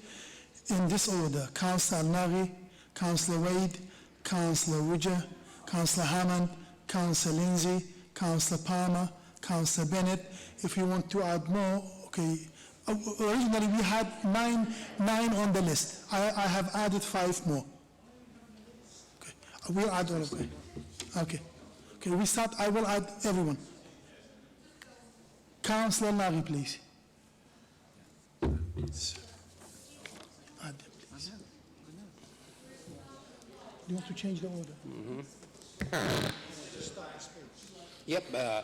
Good evening, and thank you, Mr. Mayor, Deputy Mayor, for giving me the opportunity to speak here in this council for the second time. I'm not going to criticize or elaborate much on the budget because it's been said enough. I try to make my talk as concise as it can be. Grenfell is being mentioned so many times, and I live not far away, only literally about 30 seconds walk in my own time to Grenfell. And I welcome the 50 million allocation over the next 5 years for the Grenfell recovery scheme. However, I'm really concerned regarding the implementation and the way the whole budget is going to be spent and the details control surrounding it. So I hope that will be in place, especially with regard to residents so far being traumatized and things emerging as an element of concern, especially surrounding young people in the area. Young mothers who need a secure space to drop in their children. So I welcome my working group party regarding the establishments of the youth review and addressing some of these issues. However, we need to really look carefully at the Grenfell recovery program and assist our officers in the planning and the training regarding delivering what we are being elected here to serve our residents. So I welcome the allocation, and I really call upon the leadership to sustain and maintain the Grand Fair Recovery Scrutiny Committee over the next 5 years, and to look at it carefully, because having looked as a committee member of the committee, if you look carefully, we have 6 scrutiny committees in this council. If you look at them regarding what they are trying to achieve, we see the absence of the leadership within that committee, as well as the contacts. If you look at all of them, so I hope that will be corrected, and I plea with the whoever trying to devise the digital platform for engagement, for active engagement within the council, is to look at the holistic approach rather than disintegrated approach. So I will finish off here by thanking everyone who contributed to the positive image of our council, because at the end of the day, RBKC is our council, and we are all elected here to serve our community. And thank you so much. Thank you. Councillor Wade. Thank you. This budget represents an overall reduction for the 3rd year running, at the same time as needs are rising at the time as the adult social care precept allowed by government. The principle behind government thinking is there's an inadequate adult social care provision at present, let alone for the future, where in our borough the need will rise and can expect an increase of 6% by 2030, with the fastest age group being adults over 65, where the population growth is expected to be 29%, with 69% increase in older people over 85. So we need to be planning for the future. In the budget, there's a considerable cut to third-party grants of nearly 8 million, and it's not clear as to where these cuts will fall, which providers will receive less funding, and where the impact on the client groups will fall. Finally, nothing in the capital programme would indicate that there are any plans from 2020 for future years to expand provision of service, provide a review of the carer system, or provide purpose-built accommodation for independent living. This totally lacks foresight and vision. Thank you. Thank you, Councillor Wade. Councillor Widger. This is my first budget as a new councillor, and I'm actually quite shocked. I'm shocked that the Labour group only gave themselves 2 days for us to scrutinise your budget. I mean, you can hardly, scrutinise us when you're not allowing scrutiny of yourselves. I mean, I think you should be angry, frankly, at your own incompetence and your complete lack of fiscal responsibility. That's a badge of honour for them. If you look at our budget, it's well planned and well thought through. Labour's budget is simply unplanned and completely thoughtless. A 2.99% council tax increase is a responsible thing to do. We're taking difficult decisions. Labour's 0% increase in difficult fiscal circumstances, when we've had a major incident like Grenfell, is just mad. It's completely mad. The 2% increase, I'm very glad Labour are supporting us on the adult social care precept. I think that's a great thing. It helps the vulnerable, it provides vital support services, and it's simply, as I said in my debut speech, it's doing the right thing. I'm very pleased to sit on the Adult Social Care and Scrutiny Committee and the good work they're doing and the amounts of money they're spending. I'm also glad that we're maintaining to keep despite increasing our taxes, to being in the lowest quartile in London. And I just simply look at the Labour group and then look at the London leadership of Mr. Khan increasing his tax. So he's okay to increase his tax, but you guys aren't. Shame. Councillor Hammond. Thank you, Madam Mayor. I've got 2 points to make. The first one is about to highlight something the Council does really well, and that's the road maintenance budget in this borough. And the reason it does a good job, and the Transport and Highways Department does a really good job, is because they have a proper preventative maintenance budget. And this is something I've seen done remarkably badly by the Ministry of Defence in my past work. The Defence Infrastructure Organisation effectively cut all preventative maintenance, and they ended up doing just reactive maintenance on buildings, roads and runways and other infrastructure. The result was that the cost of maintenance it was far, far higher than the cost of prevention in the first place. And eventually the cost at the stations that I ran, the cost of the maintenance was actually higher than the budget. And buildings, runways, roads deteriorated, and there seemed to be no way out of this vicious cycle. This is something that this borough is not doing with its roads. It's why the roads are in such a good condition. Very few potholes compared with many boroughs and counties, and that's because we have an excellent preventative maintenance budget, and I'm very glad that the Council Executive and the officers concerned are continuing with that programme over the coming year. My second point is to agree with one line item in the Labour budget. Now, before they get too excited, I'm not going to vote for the whole thing. I'm sure they had a lot of fun putting it together. Oh, well, I'm sure they had a lot of fun putting it together. Well, I think I've already spoken to it. They had a lot of fun putting it together last week, but they're a good shake of the magic money tree and all sorts of things come out. But when you're panning for gold, a lot of detritus falls out, but there is a little bit of gold in here, and this is in this budget from the opposition, line item 1.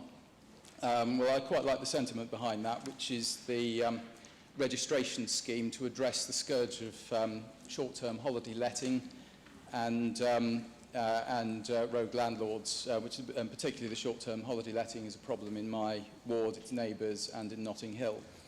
Now, whether the exact wording in the opposition's motion is right, whether the costing is right, I'm not sure.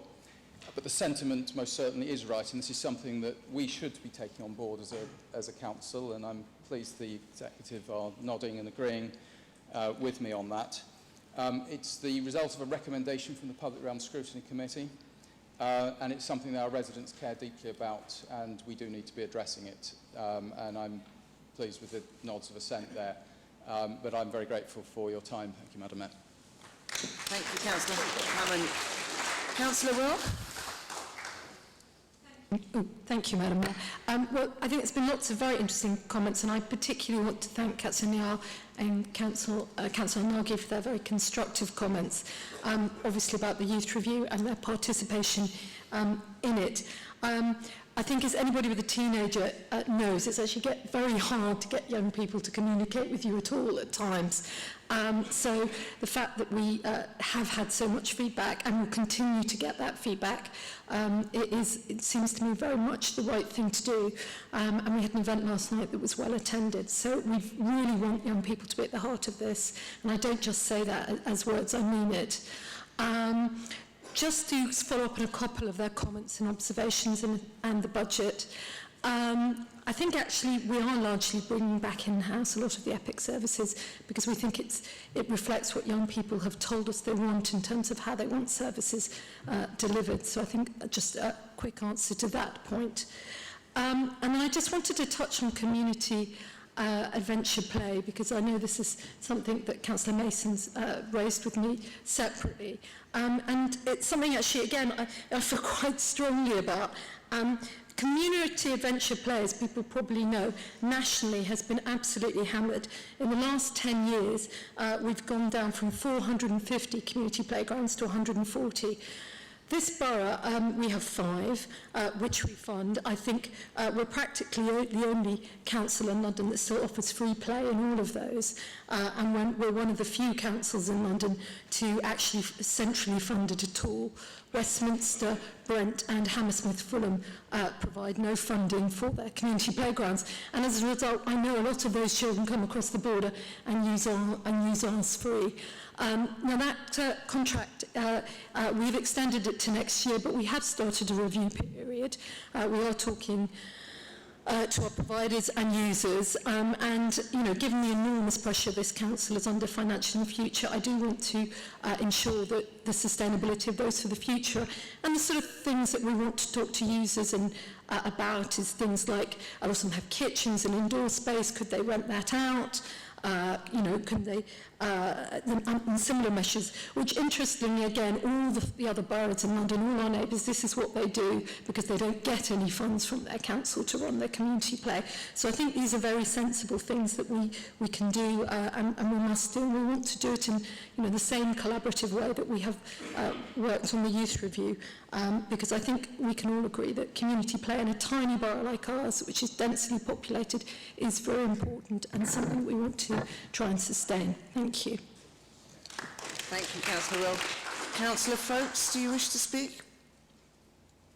Yes, Councillor Folkes. Thank you. I would just like to talk about the 200,000 that you have put forward for European Advisory Service. It's a bit unclear exactly what their service would be, but I just wanted to point out, which I'm sure you spotted on page 18 of the budget, that under risks, the central government are already giving 200,000 to this council to look at Brexit risk. So it was something that we were all very well aware of. And I thought it was a bit unfair maybe to suggest or scare our very valuable European residents with the idea that we hadn't thought about how we were going to help and support them staying in this borough. Well, I just wanted to say that as Elizabeth has already told you, on March the 30th, immediately, we have already set up a service here. And the service, where you can come in, you can register under the European settled status, and so it'll take 5 minutes to do. You bring your passport in, it will be scanned. And the reason it will be so quick is because the government recognised that the process was completely hopeless before. You needed 5 years of bank statements. It took far too long. It was far too complicated. So that has been changed. It's a shame you can't do it on your Apple phone, but blame Apple for that. I don't understand why you can't do it. But that's why the equipment will be here, and we've already dedicated one member of staff who will be here for the whole year until June 20th at the moment. If it needs necessary, it will be longer. And if we feel that we have more residents coming in who need more information, then we will make sure that they are there. Thank you. Councillor Hargreaves. Indeed, there's just a couple of items relating to my portfolio that I'd like to bring attention to in supporting our budget this evening. And the first one is I'm proud to say again that within the budget we have protected the corporate grant scheme and will be again spending £2.2 million funding 29 organisations across the borough, many of them in the north of the borough. And we are now, Madam Mayor, the only borough in London to have a corporate grant scheme of this nature. And I think it's something that all of us in this chamber can feel duly proud of, and I hope we continue to do as years go on. But of course that's not the only funding that goes to many of the third sector and voluntary organisations across the borough. There are a lot of the commissioning work done in family and children's services and in adult social care. Much more amount of money goes to those organisations. I'm always impressed when I see our supplementary schools right across the borough and the work that they do, and in particular the funding that, for example, we give, an enormous amount of funding we give to the Westway Trust, which helps them to fund a range of over 20 supplementary schools in the north of the borough. And these schools are often very community-based. They help to supplement the work that's done in the normal day schools, and they help give our children a real good start in life. So I think we ought to recognise that not just in the community budget itself, but in a whole range of other funding, the amount of money that goes into supporting our communities in many, many ways. I'd also like just to touch on the community safety. Thank Councillor Durian for the comments he made on that. And you will see in the budget that despite various cuts, and we've heard about those today, cuts in our buy one, get one free police, cuts in our community police team that's going to have to be reviewed on that, and also cuts in the London crime prevention. We have just received a notification that we will be receiving, or will be getting, a £300,000 cut from the MOPAC on the London crime prevention fund that we get. This takes this fund down from 485 to 185. That is a real cut that we've got from MOPAC. Not blaming anybody in particular, that is just a simple fact. So we have committed in this budget to spend £4.7 million on community safety, and we've heard from the leader this evening of another £1 million that's going to go into that will help support fighting crime within this borough and supporting the police in that. So those two items I really would like to commend in our budget, and do so in support of the budget. Thank you very much. Thank you, Councillor Hargreaves. Councillor Pascal, do you wish to speak?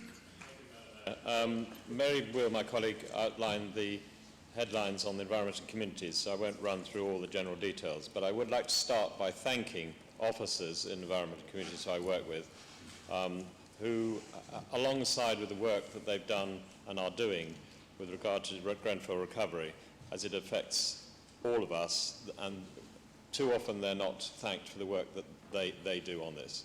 I'd also like to thank them for the recent work that they've done on reorganisation. It's very difficult looking from the outside of the Council to appreciate how much reorganisation has gone on to achieve, at lower cost, better services, including street cleaning and management, planning and enforcement, reducing vehicle pollution, to move people to foot transport, cycling and electric vehicles. And we're continuing to consult with residents. IT investment has been absolutely key to this, and I'm shocked that Labour's alternative budget is suggesting that we freeze all IT spend. It's fundamental to us achieving the future. On the Labour budget, I would like to tender an apology for not being sufficiently clear last year on Leighton House, as their opposition has less understanding than Hollywood had of the Bell maps in The English Patient. The he was obviously a she and a lady. Last year, I met several Muslim ladies at the church in North Kensington who were excited at their forthcoming visit to Leighton House. And a couple of weeks later, I heard them discussing at Leighton House and in fact disagreeing with each other as to whether what they saw at Leighton House reflected their culture, their background, their mother countries. And it turns out that the reason why they disagreed about this was that he had visited one of those countries and not the other. And the staff at Leighton House thought that this was one of the more telling moments of their outreach work to communities in the north and the south. The point here is that the project is to sustain an outreach to all cultures, north and south, illustrating the contribution that Islamic art makes to the whole borough. Leighton House work was initiated by the Friends, who funded a quarter of the money that's in the budget. And this was matched by Heritage Lottery Fund after about a year-long exhaustive examination of the outreach work that was going to result. But it was conditional on RBKC stepping up to its responsibilities for doing the maintenance on the building and providing DDA access. You suggested that we should invest to save. Well, part of the result of doing this work overall will be that the museum itself will be cheaper to run and will therefore have reductions in future council budgets. I welcome, far from wanting to criticise everything in the budget, I welcome the suggestion that we look at wet waste. This is an interesting but small project, as I understand, that Cllr Henderson is doing with officers at the moment in relation to an area near to Westway. We are in the process of beginning the re-procurement of the waste contract overall, which will come into effect in a couple of years' time and will go on for some 10 or more years. Under the DEFRA consultation at the moment, we are looking at everything from new ways of collecting waste to new waste that we're going to have to collect that may well end up in a completely circular economy. But what we don't know at the moment is to how much of that will happen before we have to bind into a contract. So any ideas from our opposition colleagues will be extremely useful. The GLL new contract will be offering free swims for 0 to 8s and swim for a quid for 9 to 16s and concessions for older people. It doesn't sorry? Yes, I know. I was briefed on talking about it.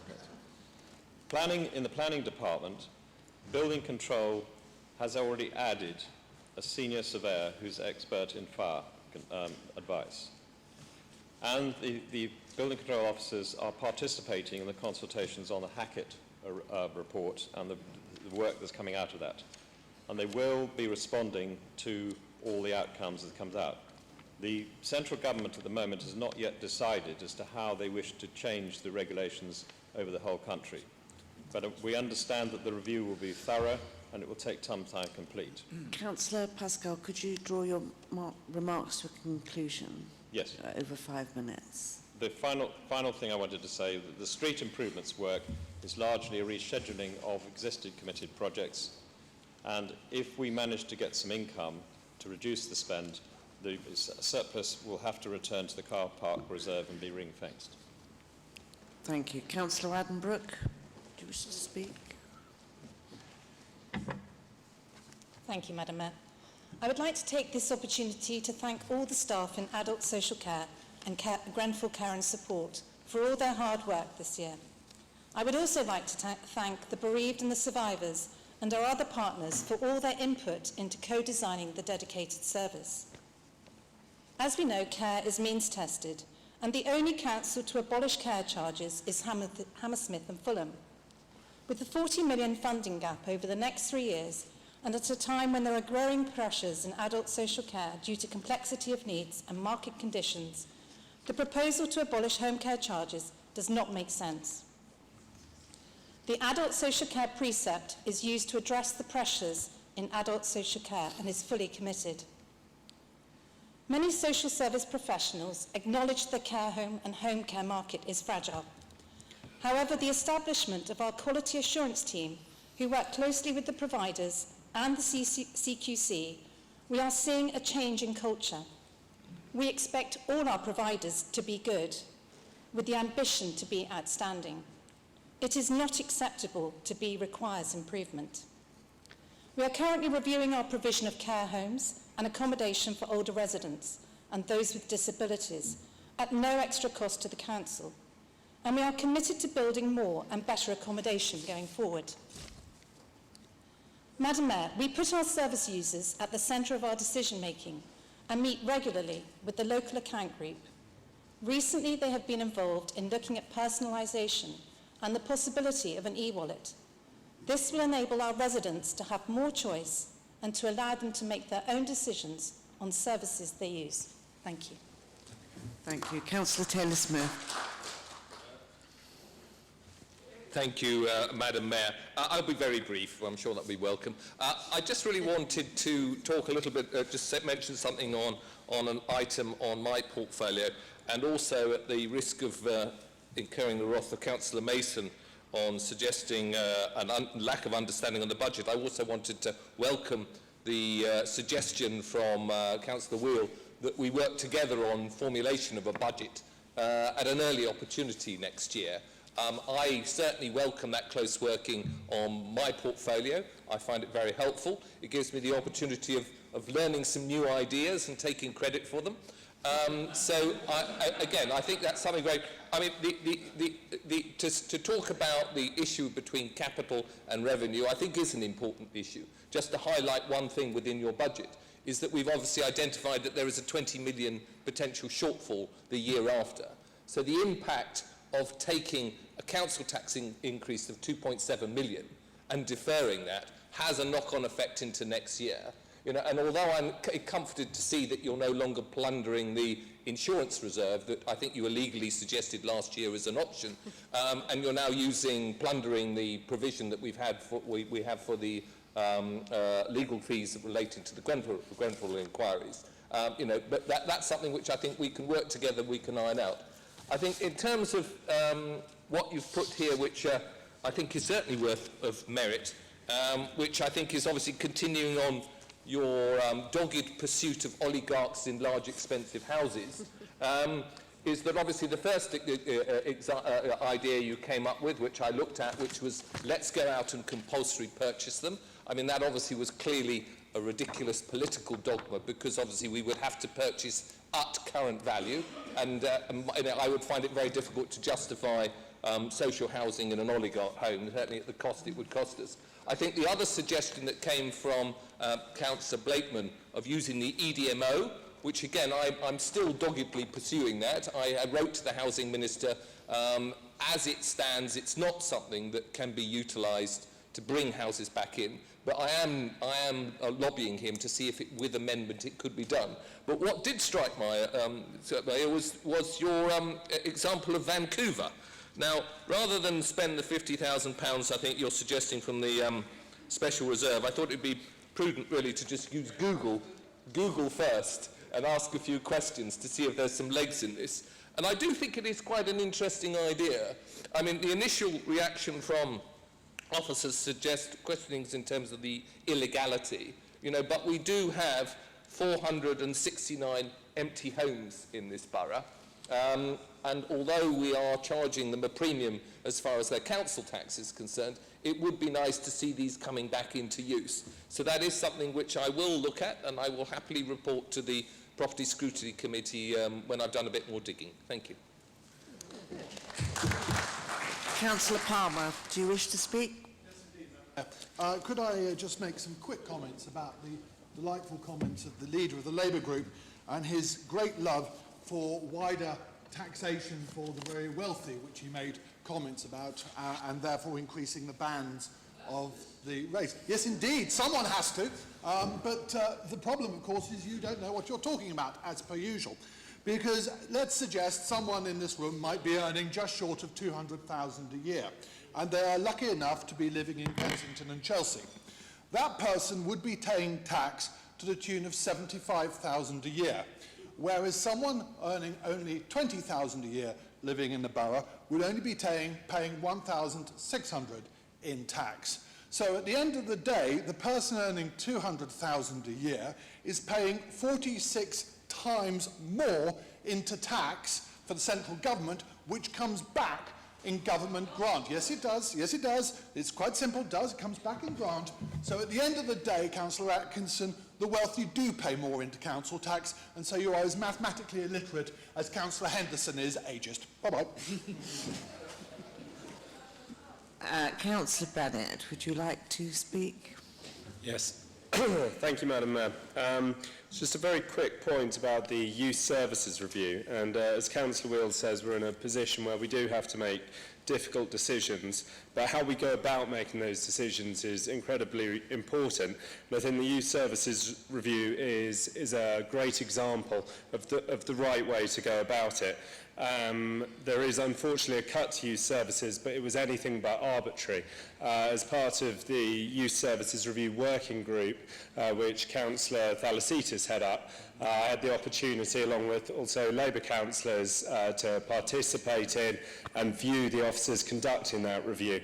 And it was incredibly thorough indeed. Hundreds of children and parents across the borough, as well as other stakeholders, such as teachers, were consulted over many months. And the result is a youth services design which is very much tailored to the needs of the young people in this borough.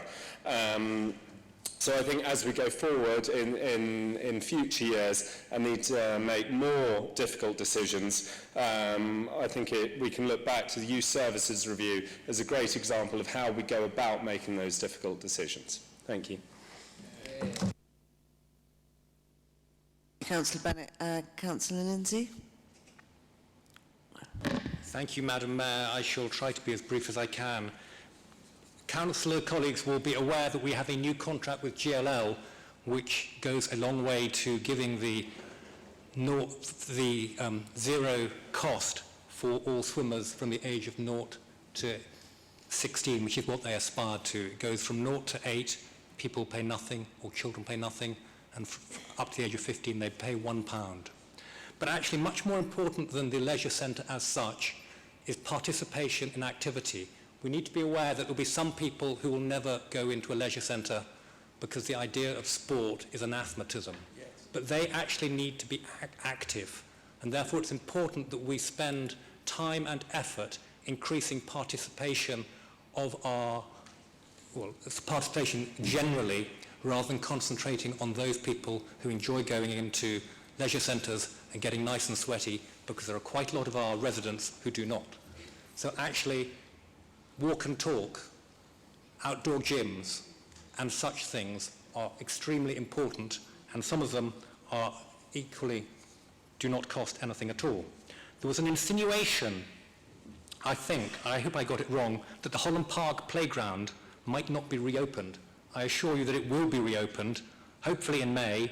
It will be good, and it will be different to how it has been thus far. I also now want briefly to talk to the Labour amendments about the 2004 Housing Act. It cannot work according to their suggestion. but their concerns, I completely endorse what Councillor Hammond has said, that we can and will work as closely as we can to make sure that the difficulties with Airbnb, with HMOs and poor housing stock generally are addressed. Thank you.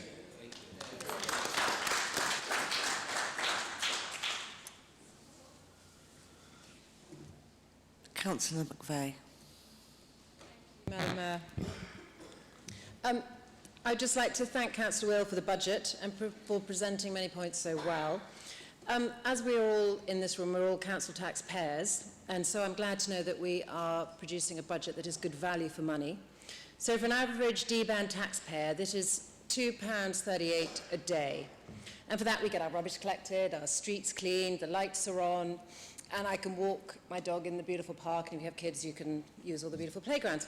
But more importantly, as Cllr Addenbrooke said, I know my tax contributes to looking after my neighbours. Right next door to me is a supported living scheme for 12 residents with a complex range of needs. And many of them require a one-to-one carer on a daily basis. And so I'm glad to know that a large proportion of my tax supports them. Thank you. Thank you, Councillor McVeigh. Councillor Press, do you wish to sum up now? Oh, Councillor Councillor Smettling. Madam Mayor, the issue with coming sort of last or near the end of a debate is that a lot of the wind is taken out of your sails by other people. Thank you. I'd like to just say, I just wanted to endorse and underline what Councillor Wheel said about the supporting the schools in this borough, and I'd just like to mention again the new development planned at Barlby Road, which we've actually seen, and we went there as part of the Housing Scrutiny Committee, and thanks to Councillor Press who organised it. And it's tremendous. Yes, be surprised. In public health, well, I suppose Councillor Henderson touched on this, and of course Councillor Lindsay did too, as lead member. I'm involved in the Kensington Leisure Centre in the new contract, in the management contract, which was referred to as GLL's Better Leisure Contract. And I'm happy to see that with the new management contract, the situation there has much improved. It's getting cleaner, better managed, there's more staff around. And this is my pitch to the public. Again, Councillor Lindsay already said it in a sense. My pitch to the public that you all attend, go to the leisure centres in Kensington in the north and in Chelsea in the south. It's better management, it's much cleaner than it was. It wasn't bad before, but it's going to go from good to better, and it's the healthiest for all of us. On community safety, I'd like to highlight the fact that we do pay for extra police officers, and we must continue to do so, especially if there are difficulties with having police officers around in London. So we must continue to pay, and I'm glad to see it's in the budget. Finally, on corporate services, I'd like to mention that the Citizen Advice Bureau at Kensington, which is located in North Kensington, which is, I believe, one of the best in the country, is largely financed by this borough. And I'm glad we continue to do so, and the budget for it has not been cut. Its majority budget comes from the council, and it is there to serve all our residents who just haven't got the money to pay for private lawyers, and I think it's doing a very good job. I commend this budget. Councillor Press, do you wish to sum up?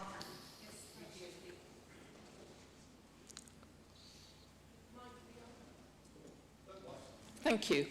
Thank you, Madam Mayor. In fact, you should be thanking us for our amendment, that you had it on Monday, because look at the font size. For many of new members in this chamber, who perhaps are only in one scrutiny committee, this is what the public got, and this is what you got for everything that was not in your scrutiny committee. So I would imagine we've done a great service to the public here tonight, as well as members, by letting them know exactly what was in that capital budget there.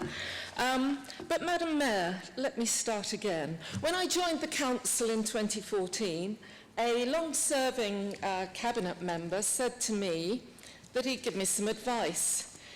He said if I gave attention to the 5 Ps, I'd be all right. The 5 priorities. And they are, of course, planning, parking, parks, potholes, and poo.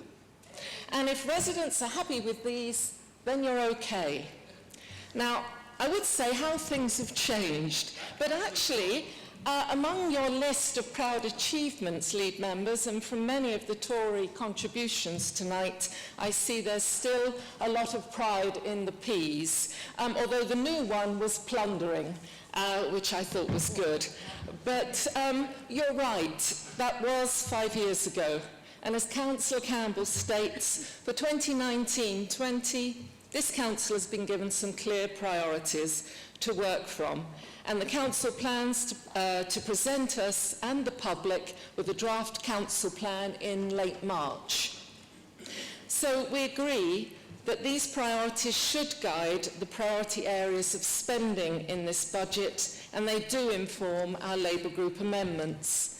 And the 3 key priorities coming from the consultations are housing, education and social care. The message from residents is build more social housing for local people. And this is moving ahead, and I do commend Councillor Taylor-Smith for championing this, but I also note the crucial role that Labour Mayor Sadiq Khan has played in his housing policies in providing £33 million in grant for the 300 social rent homes that we will be building. The housing challenge in 2019-20 is for this council to support the 30% of our residents in the private rental sector who are now experiencing some of the worst disrepair and disruption from rogue and irresponsible Airbnb landlords. And I'd be very happy to talk further about the Housing Act of 2004, which when I believe I quoted it at Public Realm as a way of finding rogue landlords and actually not focusing on the good guys, but finding the bad guys through that, I was actually commended on my understanding of the 2004 Housing Act. But this budget and the response required for education, young people and social care, I'm afraid, is still woefully inadequate, and it relies heavily on the discredited process of outsourcing. The message from residents is also more affordable sports and fitness activities, and I do take to heart what Councillor Lindsay has said.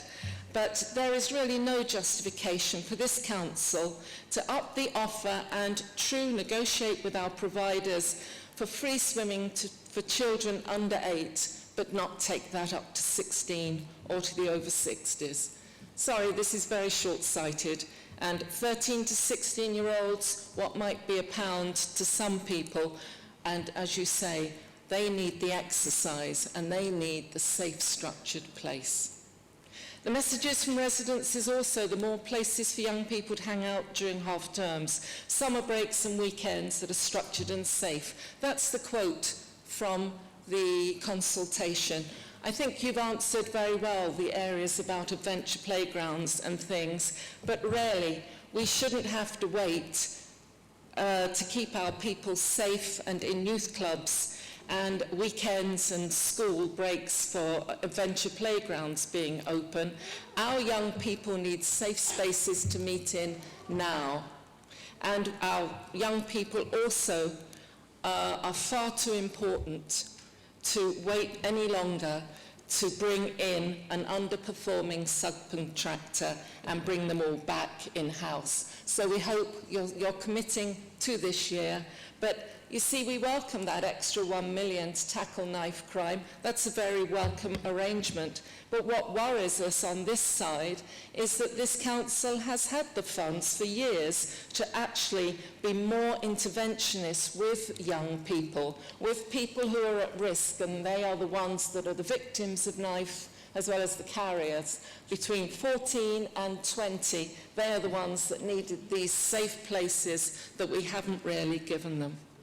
Other London boroughs have faced the reality of low reserves, austerity and national government cuts for many more years than RBKC, and their focus is, as these Labour Group amendments are, to spend council taxpayers' money on the projects that they, our residents, our council taxpayers, prioritise. So do look again at our revenue proposals and judge them against those priorities. And you may not vote for them tonight, but here they are in front of us for the mid-term review, and we see them as a contribution throughout this year. And we welcome very much the new approaches to budgeting over the next year, but also, I must reiterate, the support we've had from the Head of Finance and from the Resources Department on this budget.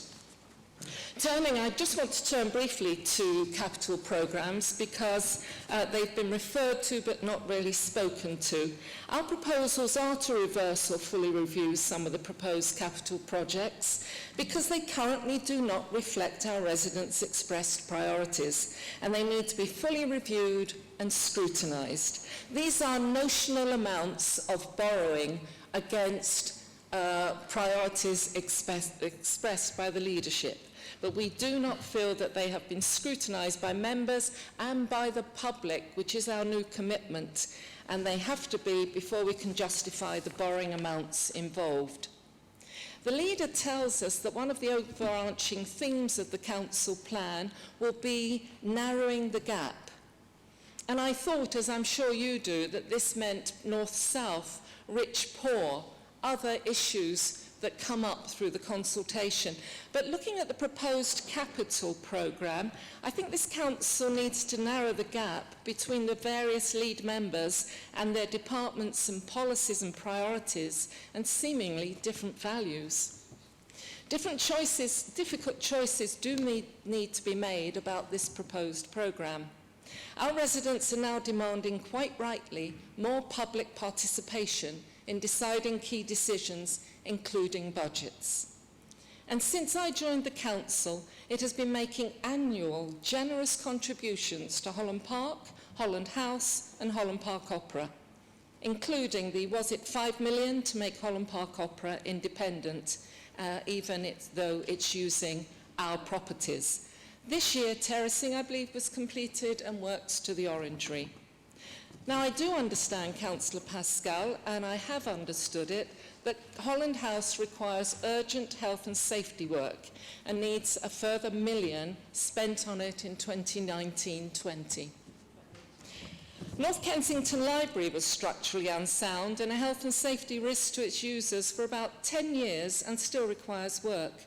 The policies of the last administration enabled residents and users of the library to come together to save their library, and they demonstrated to the council that the building really is valued and is worth investing in to preserve and improve it for public use. I think now is the time for Friends of Holland Park and Holland Park Opera and other local residents and amenity groups to be given the same opportunity for bringing the community together by the council launching a Save Holland House campaign in order that people can show how much they value the building by raising funds for it. We therefore propose that the council halves its 2019-20 commitment and starts a fundraising campaign. Last week we had a queue of around 20 minutes to get into the Japanese garden behind many tourists and visitors to London. Let's start with some contributions to upkeep boxes on the steps so that visitors as well as council taxpayers contribute to its upkeep. The GLA has, just finishing, the GLA has given us 100,000 per new home to be built, so 6 million could help us provide a further 60 new social rent homes. In the south, it's proposed to borrow 6.4 million to upgrade one home. Leighton House, with a lift and other improvements, I recognise that. I love Leighton House. It's a jewel of Orientalism, and I would love more people from the Middle East to see what Orientalism actually is. And this upgrade will enable more tourists, we're told in the blurb, and visitors to access the upper galleries and matches a grant. Tourists and visitors. We think this whole project needs to be reviewed in light of our new priorities and financial circumstances, and that this money and council taxpayers are fully consulted over the use of this money for Leighton House. We propose halving that commitment, and we think there's justification in that, because 6.4 million equals around 300,000 in borrowing Councillor Pearce, costs. could you sum up, please? I We're will. running out of time. And as I would just like to say, perhaps you've not thought of approaching the Sultan of Brunei, the Emir of Qatar, who also has properties here, and Abramovich, who I would love to come to Leighton House suppers and contribute. So the Council states it needs to identify projects that bring communities together. Well, now you've got a couple of ideas for next year. So, fellow members, we know you'll adopt all of these initiatives eventually, so I urge you to vote for our amended budget as a way to demonstrate that this Council has listened, can change, and is ready to change now. Thank you. I urge you to vote. 1 second. Can I ask the whips, Councillor Lindsay and Councillor Henderson? We are now approaching 9:30. Can I have your permission to carry on until 10 o'clock? Okay. Councillor Wheel. Thank you. I think I can possibly promise to be a little bit shorter than Councillor Press's very polished performance, mainly because I can't read my own writing. But I just wanted to say that at its worst, the Labour budget does veer from the kind of woefully optimistic to the frankly baffling. And I have to note that also that their sort of spendthrift urges just never go away. I did particularly enjoy the idea that we were going to spend £50,000 on lawyers to tell us that we don't live in the same jurisdiction as Canadians. And when in fact they could just ask our famous silver surfer, Councillor Taylor Smith, to do a bit of Googling. I'm sure that there are some very good ideas within their budget, lurking in its murky depths. And in fact, we are already looking at an overnight tax, which is something that Cllr Atkinson mentioned. And maybe we can reduce our water use. And I'd be very happy to discuss that project offline. And if it's holds water, we'll move ahead with it in this year. We don't have to wait. It would be a spend to save project. But I did find it genuinely difficult understanding some of the items that put forward. In fact, I only fully understood one of them when Councillor Henderson got up. And that does really make it very difficult for us to communicate and be honest with each other. So I do reiterate that call to do things earlier. I just wanted to mention a few items of revenue suggestions that the Labour Party meant that I do reject. Just for the sake of clarity, and so you don't think I'm going all mushy. You talk about town hall refurbishment, and this again may be a misunderstanding. This is not expenditure on flock wallpaper for the Labour members' snug. This is about vital maintenance. Now, there may have been in a previous budget a line for refurbishing the public parts, but that's not what the money in our current budget is, as far as I understand it. Neither do I think it's a good idea to cancel our investment in the adult social care platform. I genuinely think this is a sensible move to drive improvement, choice and efficiency. And frankly, I'm not inclined to take advice from a Labour Party that clearly doesn't understand how to use a spreadsheet, as I could construe from their budget. And finally, I suggest that we really shouldn't be, in these times, building in a long-term cost, an annual cost pressure of 1.2 million, and it really wouldn't stay at 1.2 million if we abolished all charges, would it? I genuinely think it's probably a financial folly, and it's fanciful to suggest that in year 2, the CCG, the NHS, would fund 50% of it. We only have to look at paragraph 21.5 in the papers to see quite how optimistic that is. On a serious note, I do believe that the Labour Party suggestions are fundamentally flawed. They are using a one-off cut to what I believe to be a very, very vital budget, which funds our openness and transparency and commitment to Hillsborough, to fund some simply untenable long-term cuts. And I'd reiterate that I really do think it's necessary this year for strategic reasons to raise our council tax by the maximum. And let's face it, it's pretty modest compared to the Mayor's 8.9%. I want to finish by thanking everybody for their contributions to the debate tonight. and to exhort everybody to support and publicise our scheme for voluntary contributions in the future, and also for both sides to be involved in how we spend that money. I hope we'll raise a lot of money for what I think is a really core ambition of this council, employment and opportunity, and I think we all would have valuable contributions to how that money, if we manage to raise any, should be spent. So I reject the Labour amendment to this budget. I encourage my colleagues, and in fact I encourage the minority party to reject it as well. Thank you. Thank you. We now turn to the votes, and so I remind members that votes on the Labour amendment and the revenue and capital budgets and council tax need to be recorded in detail. So there will be 2 recorded votes. The first vote is on the Labour amendment to the revenue and capital budgets.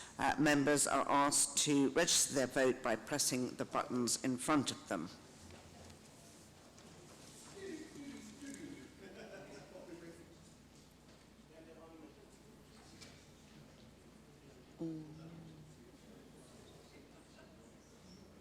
What's going on?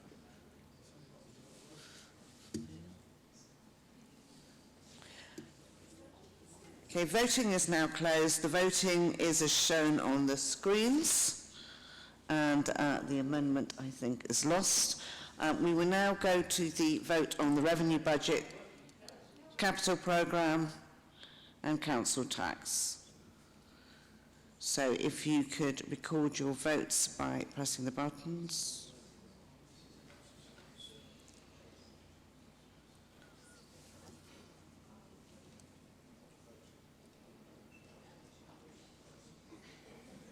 Who's not voting? So the voting is now closed. The voting is as shown on the screens and details, and it will be recorded in the minutes. We now move on to the HRA business plan and HRA budget report. Just to remind members, the time is very limited now to try and even get through the business, let alone the motions. So if people could be brief. Councillor Taylor-Smith, can you move the report and the leader to second?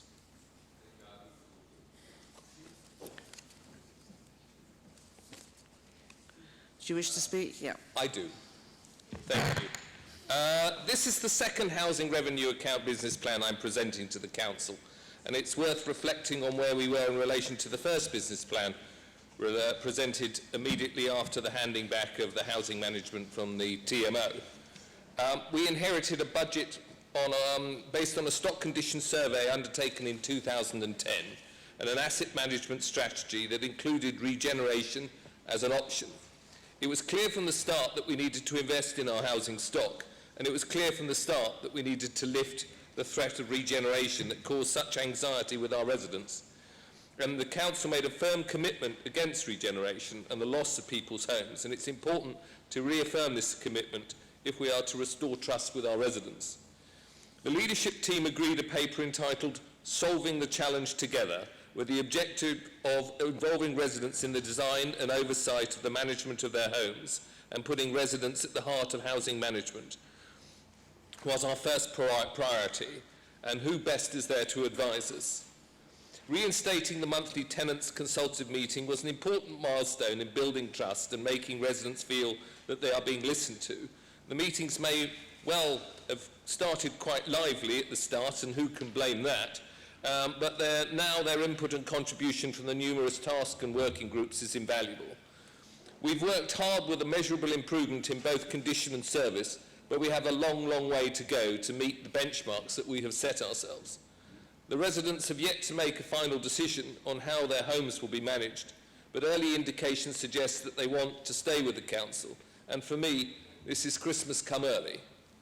This is the second business plan approved by the TCC and Scrutiny Committee, and it concentrates on the next 7 years, and it reflects a better understanding of where we are and what we need.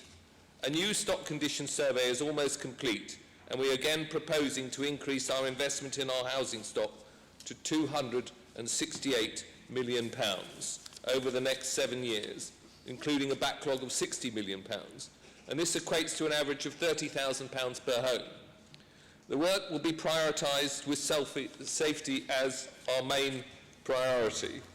660 independent fire risk assessments have now been completed, and they are ongoing, and we are following their recommendations. Replacement of fire doors, wet risers, fire alarms, and in the case of Adair and Hazelwood Tower, we are replacing the concrete facade as the manufacturer cannot guarantee compliance. A resident-led estate management investment programme is also underway at Lancaster West Estate, and this will give us a valuable understanding of how to improve our existing housing stocks. More than half of our housing stock was built before 1960, and it needs to be updated, and we're providing £30 million for the improvement, which is being funded equally with the government. The plan includes our commitment to greener housing. It's good for both the environment and saves our tenants money. This will include improved communal heating and hot water, improved insulation and energy-efficient lighting. We will also be including a new £2 million investment in IT in order to upgrade our systems and link housing management with other council services and make it easier for our residents to access services and repairs. Residents do not want to wait all day for a repairman to arrive, or not. They want to have some convenience, the same convenience they get from Deliveroo and Amazon. A new procurement strategy is underway, endorsed by the Residents' Procurement Panel.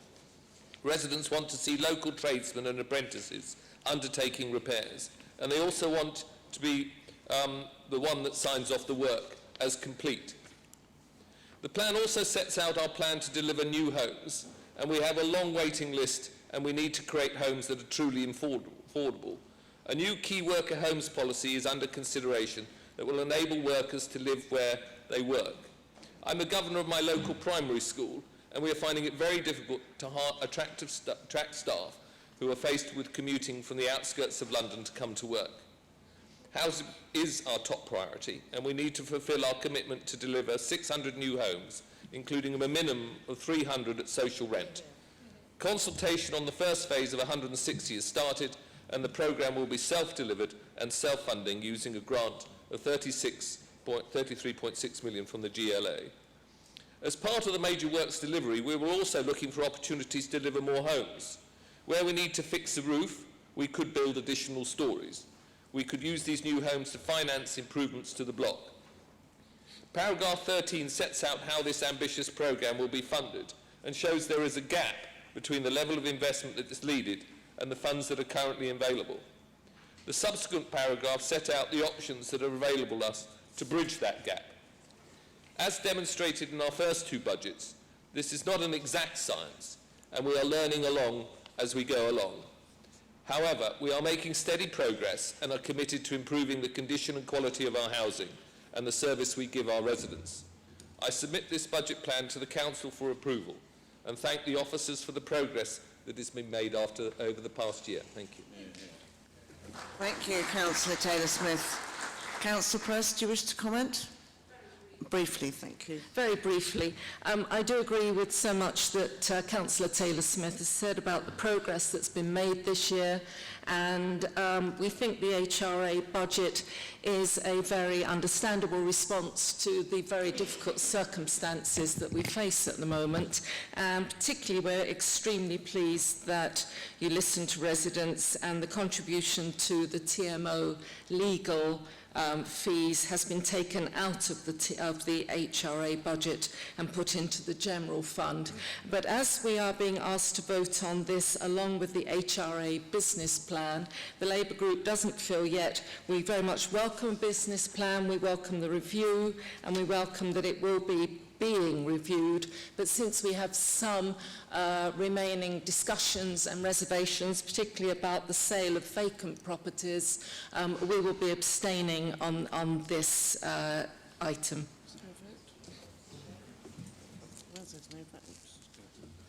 The Council is asked to note the HRA budget and business plan. So I move then on to the Annual Treasury Strategy Mid-Year Review 2018-19. So we're going to the Leadership Team Report, the Annual Treasury Strategy Mid-Year Review, and I call on Councillor Wheel to move the adoption of the report and the Leader to second. I move to adopt. Councillor Will. I don't have very much to say about this report, which is very straightforward. Just to note that we have been slightly more adventurous and it is only slightly more adventurous with where we put our money, in line with an existing policy that had slightly grown in on itself, and so we haven't actually changed our policy. We've possibly just changed our practice a very small bit, so that's all that's worth noting. Okay. Councillor Mason, do you wish to comment? Brief than Councillor Wheel. Given that only 2 minutes was allotted for 2 reports, which is not good scrutiny, and that therefore the leadership team didn't think that it does not say that we are serious about the finances, we will abstain on this. Both. Okay, so the council is asked to note the report. The leadership team report is the next item. I call on Councillor Will to move the adoption of the report and the leader to second. I beg to move. I'd like to second. Councillor Will, do you wish to...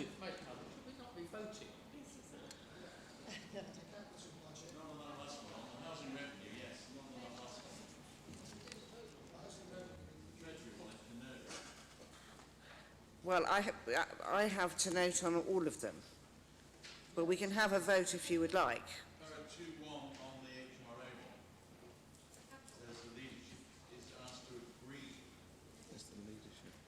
Where? I don't understand.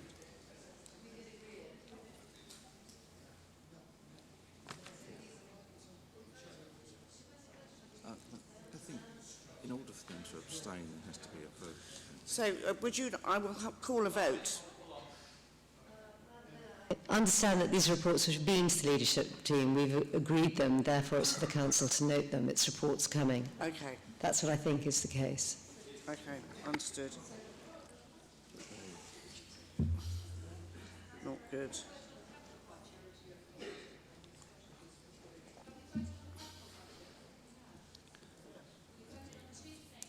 They've abstained. I think we should note that they have abstained on both of these items. I can ask it to be noted in the minutes that you would abstain and not agree with both of these items, if that is... Yeah. Well, that we had a vote on, didn't we, with the numbers up there? Yes. So we voted on the Labour amendment and we voted on the revenue budget capital programme. I have. Yes, we did. It's combined. We've done 2. It's combined. It's combined. Okay, I think we should move on. The rest of the items, the reports, it's just a question of noting, is what I'm told to do. So, the annual... Not for the Treasury strategy. Okay. The annual Treasury... Okay. Yeah, has to be agreed. We will go to the annual Treasury Management Strategy and we will then have a vote. Councillor Will. Sorry to be insistent, I beg to move. I'd like to second, Madam Mayor. Councillor Will. I have nothing much to say about this because it is the same as it was last year. You will note that there are no changes. Next year, or in the coming year, we will be reviewing our approach to Treasury management. Of course, a process that will be shared with via the usual scrutiny process. But for the moment, I commend this Treasury management strategy, which is the same as last year. Thank you. Okay, so those in favour, can you please raise your hands? And those against? And those abstaining? I therefore declare it carried. Moving to the report of the side committees, the report of the administration committee. I call upon the leader to move the report and Councillor Lindsay to second the report.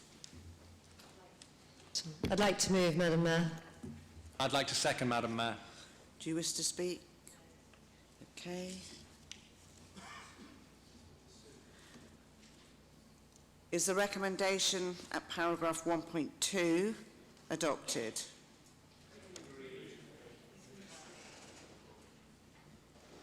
I declare that carried. Next, going on to the members' allowances scheme with recommendation. Is that agreed? Everyone agreed? Okay, I declare them carried. Change to the Code of Conduct hearings. Recommendation agreed, okay. Then going on to the Audit and Transparency Committee, I call upon Councillor Husband to move the reception of the report and Councillor Williams to second. I beg to move, Madam Mayor. Beg to second. Do you wish to speak? No, Madam Mayor. Okay. Is the recommendation at paragraph 1.2 adopted? I therefore declare it carried.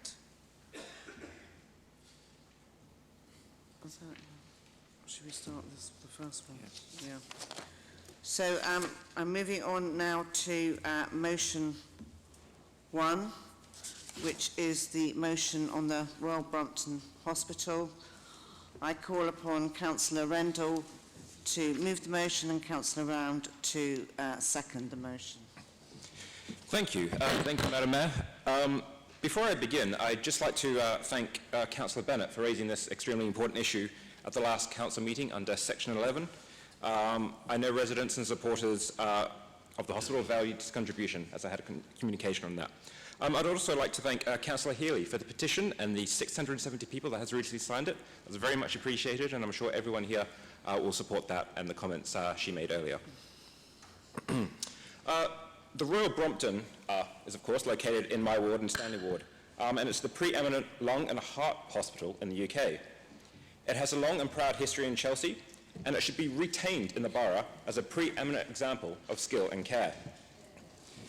By way of history, the hospital opened in 1842 for tuberculosis sufferers. The famous Swedish soprano, Jenny Lind, was an early supporter of the hospital. When she and her husband lived on the Old Brompton Road, they together raised large sums of money for its initial stages, which resulted in a wing being named after her. Prince Albert laid one of the first stones of the hospital wings. From this, royal patronage has continued with the main wing, the Sydney wing, opened by the Queen in 1991, and the hospital received a royal charter in that same year. Such is the success of the hospital that in 2017, as Councillor Bennett I think referred to last time, it has cared for more than 200,000 patients as outpatients, cared for nearly 40,000 patients on its wards, and received more than 10,000 patient comments, all of which 90% of them were positive.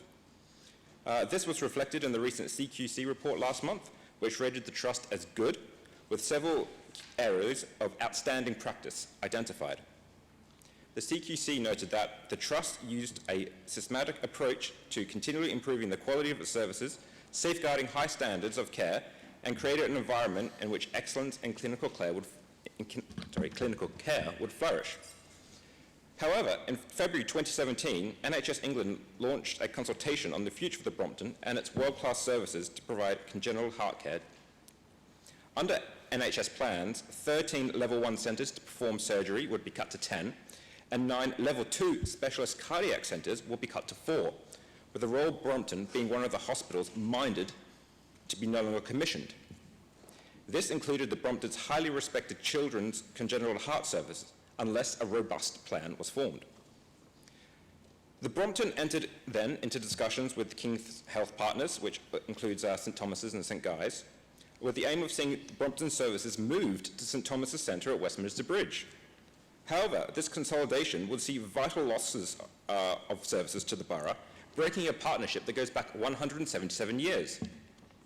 I think, as Councillor Freeman maybe had mentioned, pardon Robert if I misquote you, but the Brompton is part of our fabric, not only in terms of its long-standing, but also in the way it's worked seamlessly with other healthcare and other healthcare research bodies in the other adjoining boroughs. As all councillors support the Brompton, this council must vote for this motion to send a strong signal to NHS England that we support the trust, its phenomenal doctors, its brave and strong patients, and all those that it supports in RBKC. It's disappointing to note that NHS England did not support the provision of a new cardiac and respiratory centre that the Brompton and the Chelsea and Westminster Hospital were devising. This at least would have kept vital services in the borough and continued the work the Brompton has with other health bodies right across West London. I had the privilege of visiting the hospital and meeting its many doctors and patients. Walking around the wards and seeing small children in intensive care was extremely heartbreaking. However, it brought home what amazing specialist care we have in the borough. Knowing that patients are receiving the best care in Stanley, in Chelsea, and in RBKC makes me honoured to represent the hospital. We need to retain it, not just for the patients or the jobs it supports, but for the community.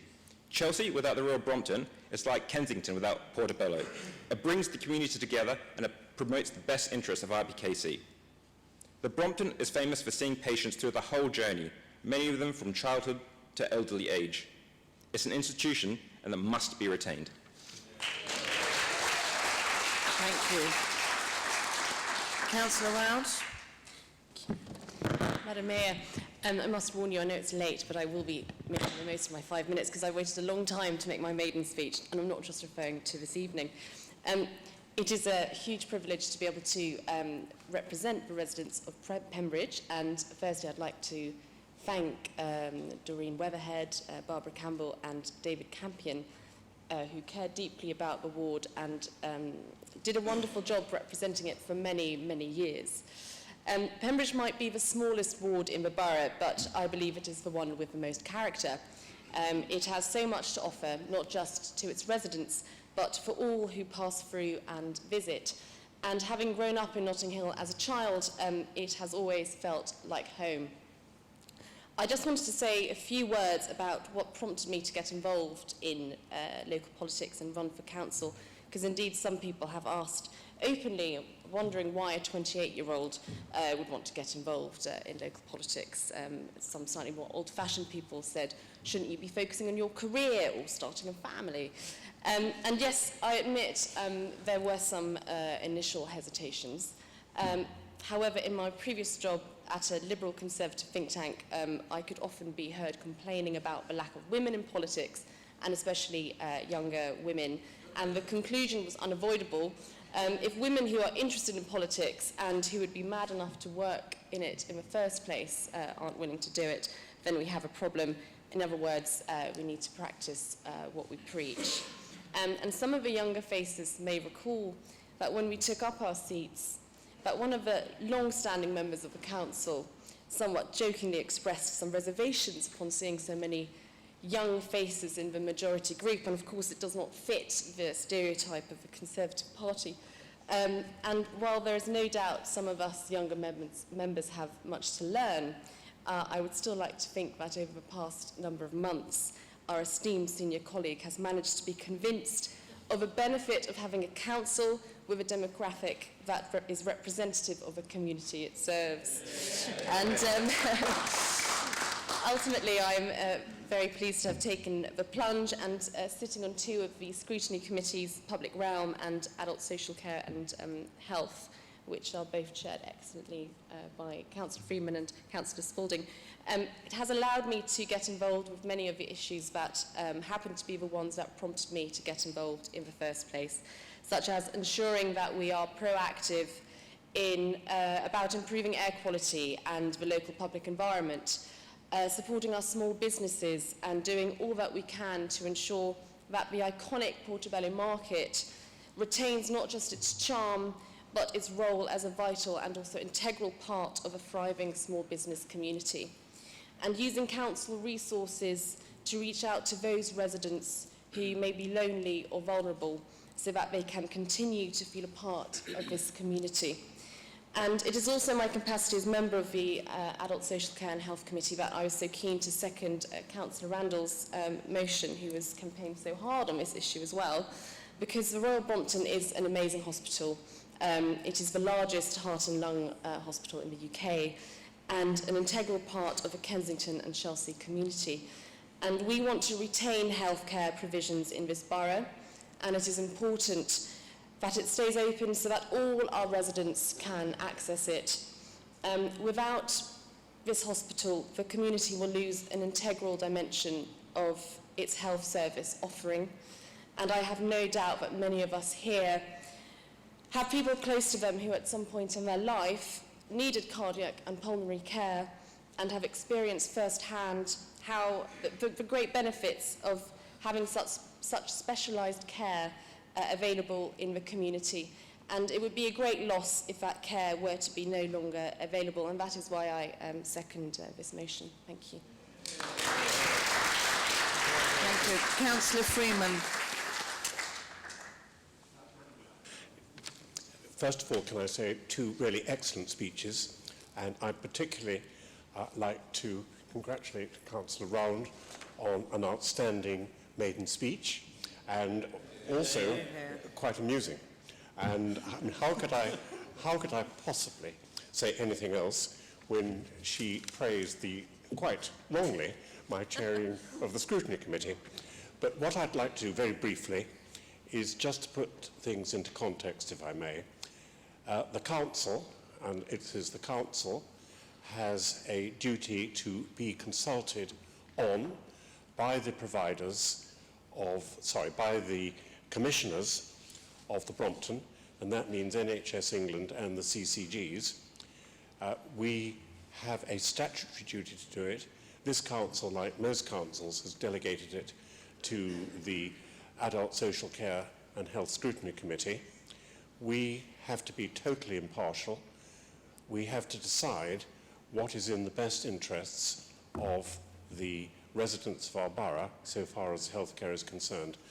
And there are essentially, NHS England haven't come back yet. They seem to be delaying, and there may be some significance in that. But there are 3 possibilities. The one I know that my colleagues here would like to see is that the Brompton stays in Chelsea, and sorry, I should have declared an interest, and I'm sorry I wasn't here at the beginning, as a governor of the Royal Marsden. The second possibility is the one that is favoured by the board of the Brompton, but not the governors, and that is the move, which Councillor Randall described, to the King's Healthcare site, and that would merge it with the Guy's and Tommy's, and also with the Children's Hospital go into the Evelina. The third possibility is perhaps the most complicated, and that is that there would be a sort of a merger with the Imperial, which would mean primarily the Hammersmith Hospital, but also St Mary's, and also with the Marsden and the Chelsea and Westminster. Quite complicated, but we have to try and look at it impartially. However keen we are, and I'm as keen as anybody, that this wonderful hospital stays in Chelsea and continues to be an integral part of healthcare in Chelsea, with its strong links with the Chelsea and Westminster and with the Royal Marsden. Thank you very much, Madam Mayor. Thank you. Several members wish to speak. You can only speak for 1 minute, because otherwise I'm going to have to go straight to a vote. So if you speak for longer, you'll stop someone else from speaking. Councillor Taylor-Smith. Yes, I'll be very brief. I've got mixed emotion on this motion. I fully, wholeheartedly support retaining the Brompton, but I live on Sydney Street, and I remember before I was a councillor, I was very actively involved on the proposed expansion of the site. And the local residents very much supported the loss of our loved farmers market and intensification of development simply to fund the retaining of the hospital on the site. So if there is a threat that this could be disaggregated and that we would be left with a development but no hospital, I just really wanted to record that I would very much hope that our planning department would recognise that that site can only be used for a hospital or community use, and it can't be used for house building. Thank you. Thank you. Councillor Evans. Councillor Evans. Mayor. I congratulate Laura on her wonderful maiden speech and Josh Rendell for raising this important motion. I urge this council to back this motion unanimously. Again, it is a win-win situation for us all. Think 4 L's: largest, lungs, local, and latest technology. It has it all. The Royal Brompton also has 4 C's that are very important to us: Chelsea, cardiac diseases, children's center, and cardio-oncology and complex coronary diseases. The Royal Brompton serves everyone. It does not discriminate against age, race, or background. Particularly important, the Royal Brompton Hospital is for respiratory diseases which are on the rise due to pollution. The location is very important to us all, as it is in walking distance to numerous social housing, and it is also serving a very densely populated borough. People can walk to the Royal Brompton, take a bus, take the tube, as it is on many convenient routes. I urge us all to vote together to support this jewel in the crown of our borough. It supports us all, and this is a state-of-the-art hospital that we cannot lose. Do not let us forfeit such a treasure of our community. Save the Royal Brompton Hospital. Thank you. Thank you. Councillor Healy.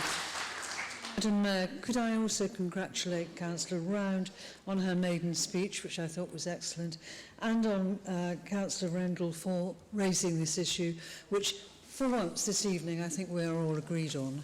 The fact that the petition I presented earlier was signed by most of the leadership team. Only those I didn't get to haven't signed it, and most of the other Conservative councillors have also signed it. Shows that it is something that we can agree on. I want to remind people that the reason this is happening is ostensibly because of the decision by NHS England to stop commissioning children's heart services from the Royal Brompton. And that is based on an arbitrary decision that all services for children must be offered on the same hospital site. Clinicians dispute that that is an appropriate idea, and no evidence has been offered to support the claim that co-location is safer than the present system of relying on the Chelsea and Westminster Hospital, which is just down the road.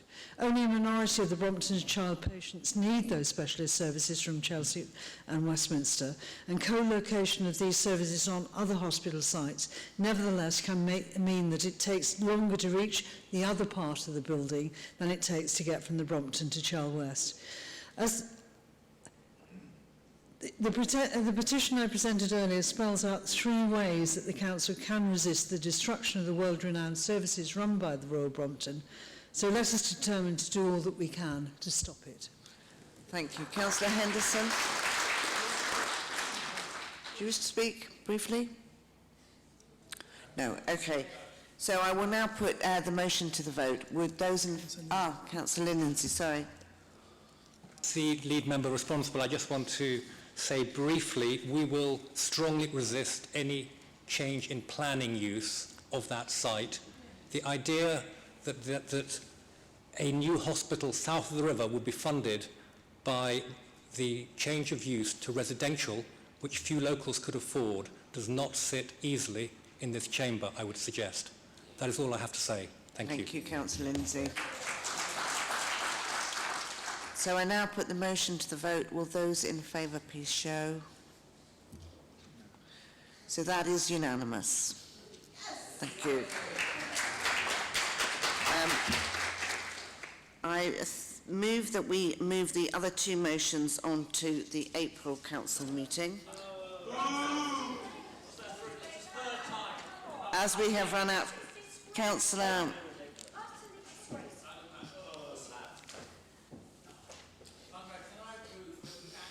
Extend the meeting by a further half hour. As the man at the back is saying, this is the 3rd time that this council has talked out any debate about Brexit. And the 2nd time. And we have a number of residents who have sat here very patiently all evening waiting for this debate. Councillor Atkinson, I can only extend the meeting if I have the permission of the whips. I can't do it without permission.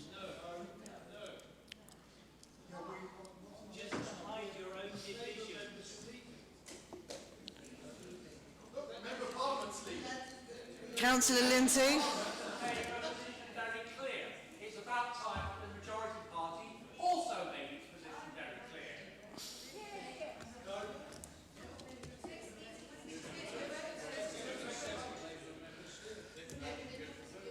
Just go to a vote. Limit each side to 2 minutes for each debate.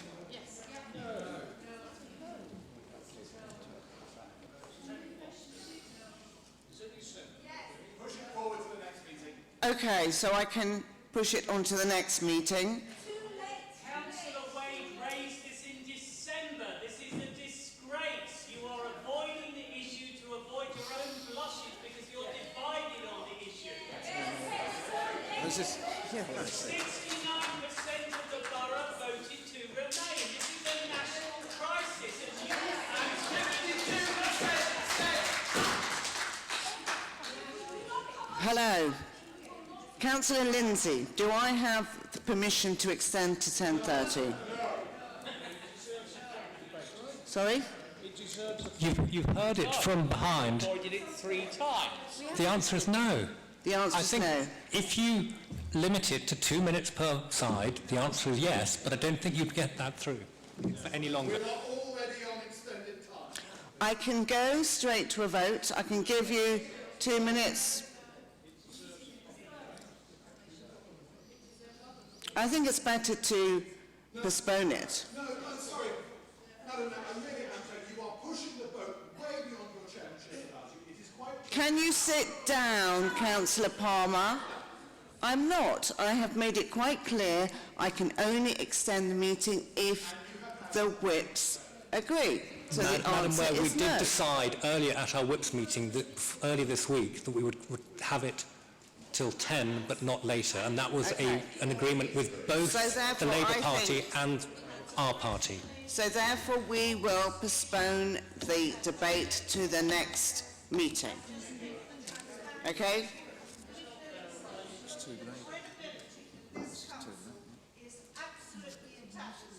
Can't even have a debate which has been fully acknowledged since December.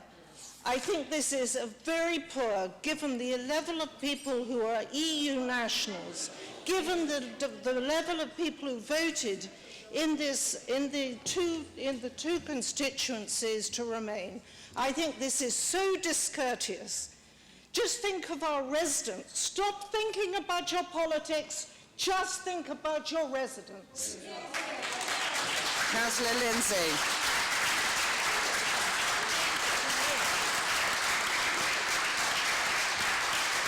Madam Mayor, I don't understand what the reference to December is, because this motion was only submitted this month.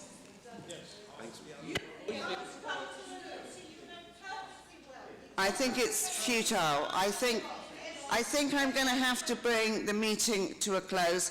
So I will ask if the appointments as set out round the chamber are agreed. Okay, the next council meeting will be on the 24th of April. Thank you.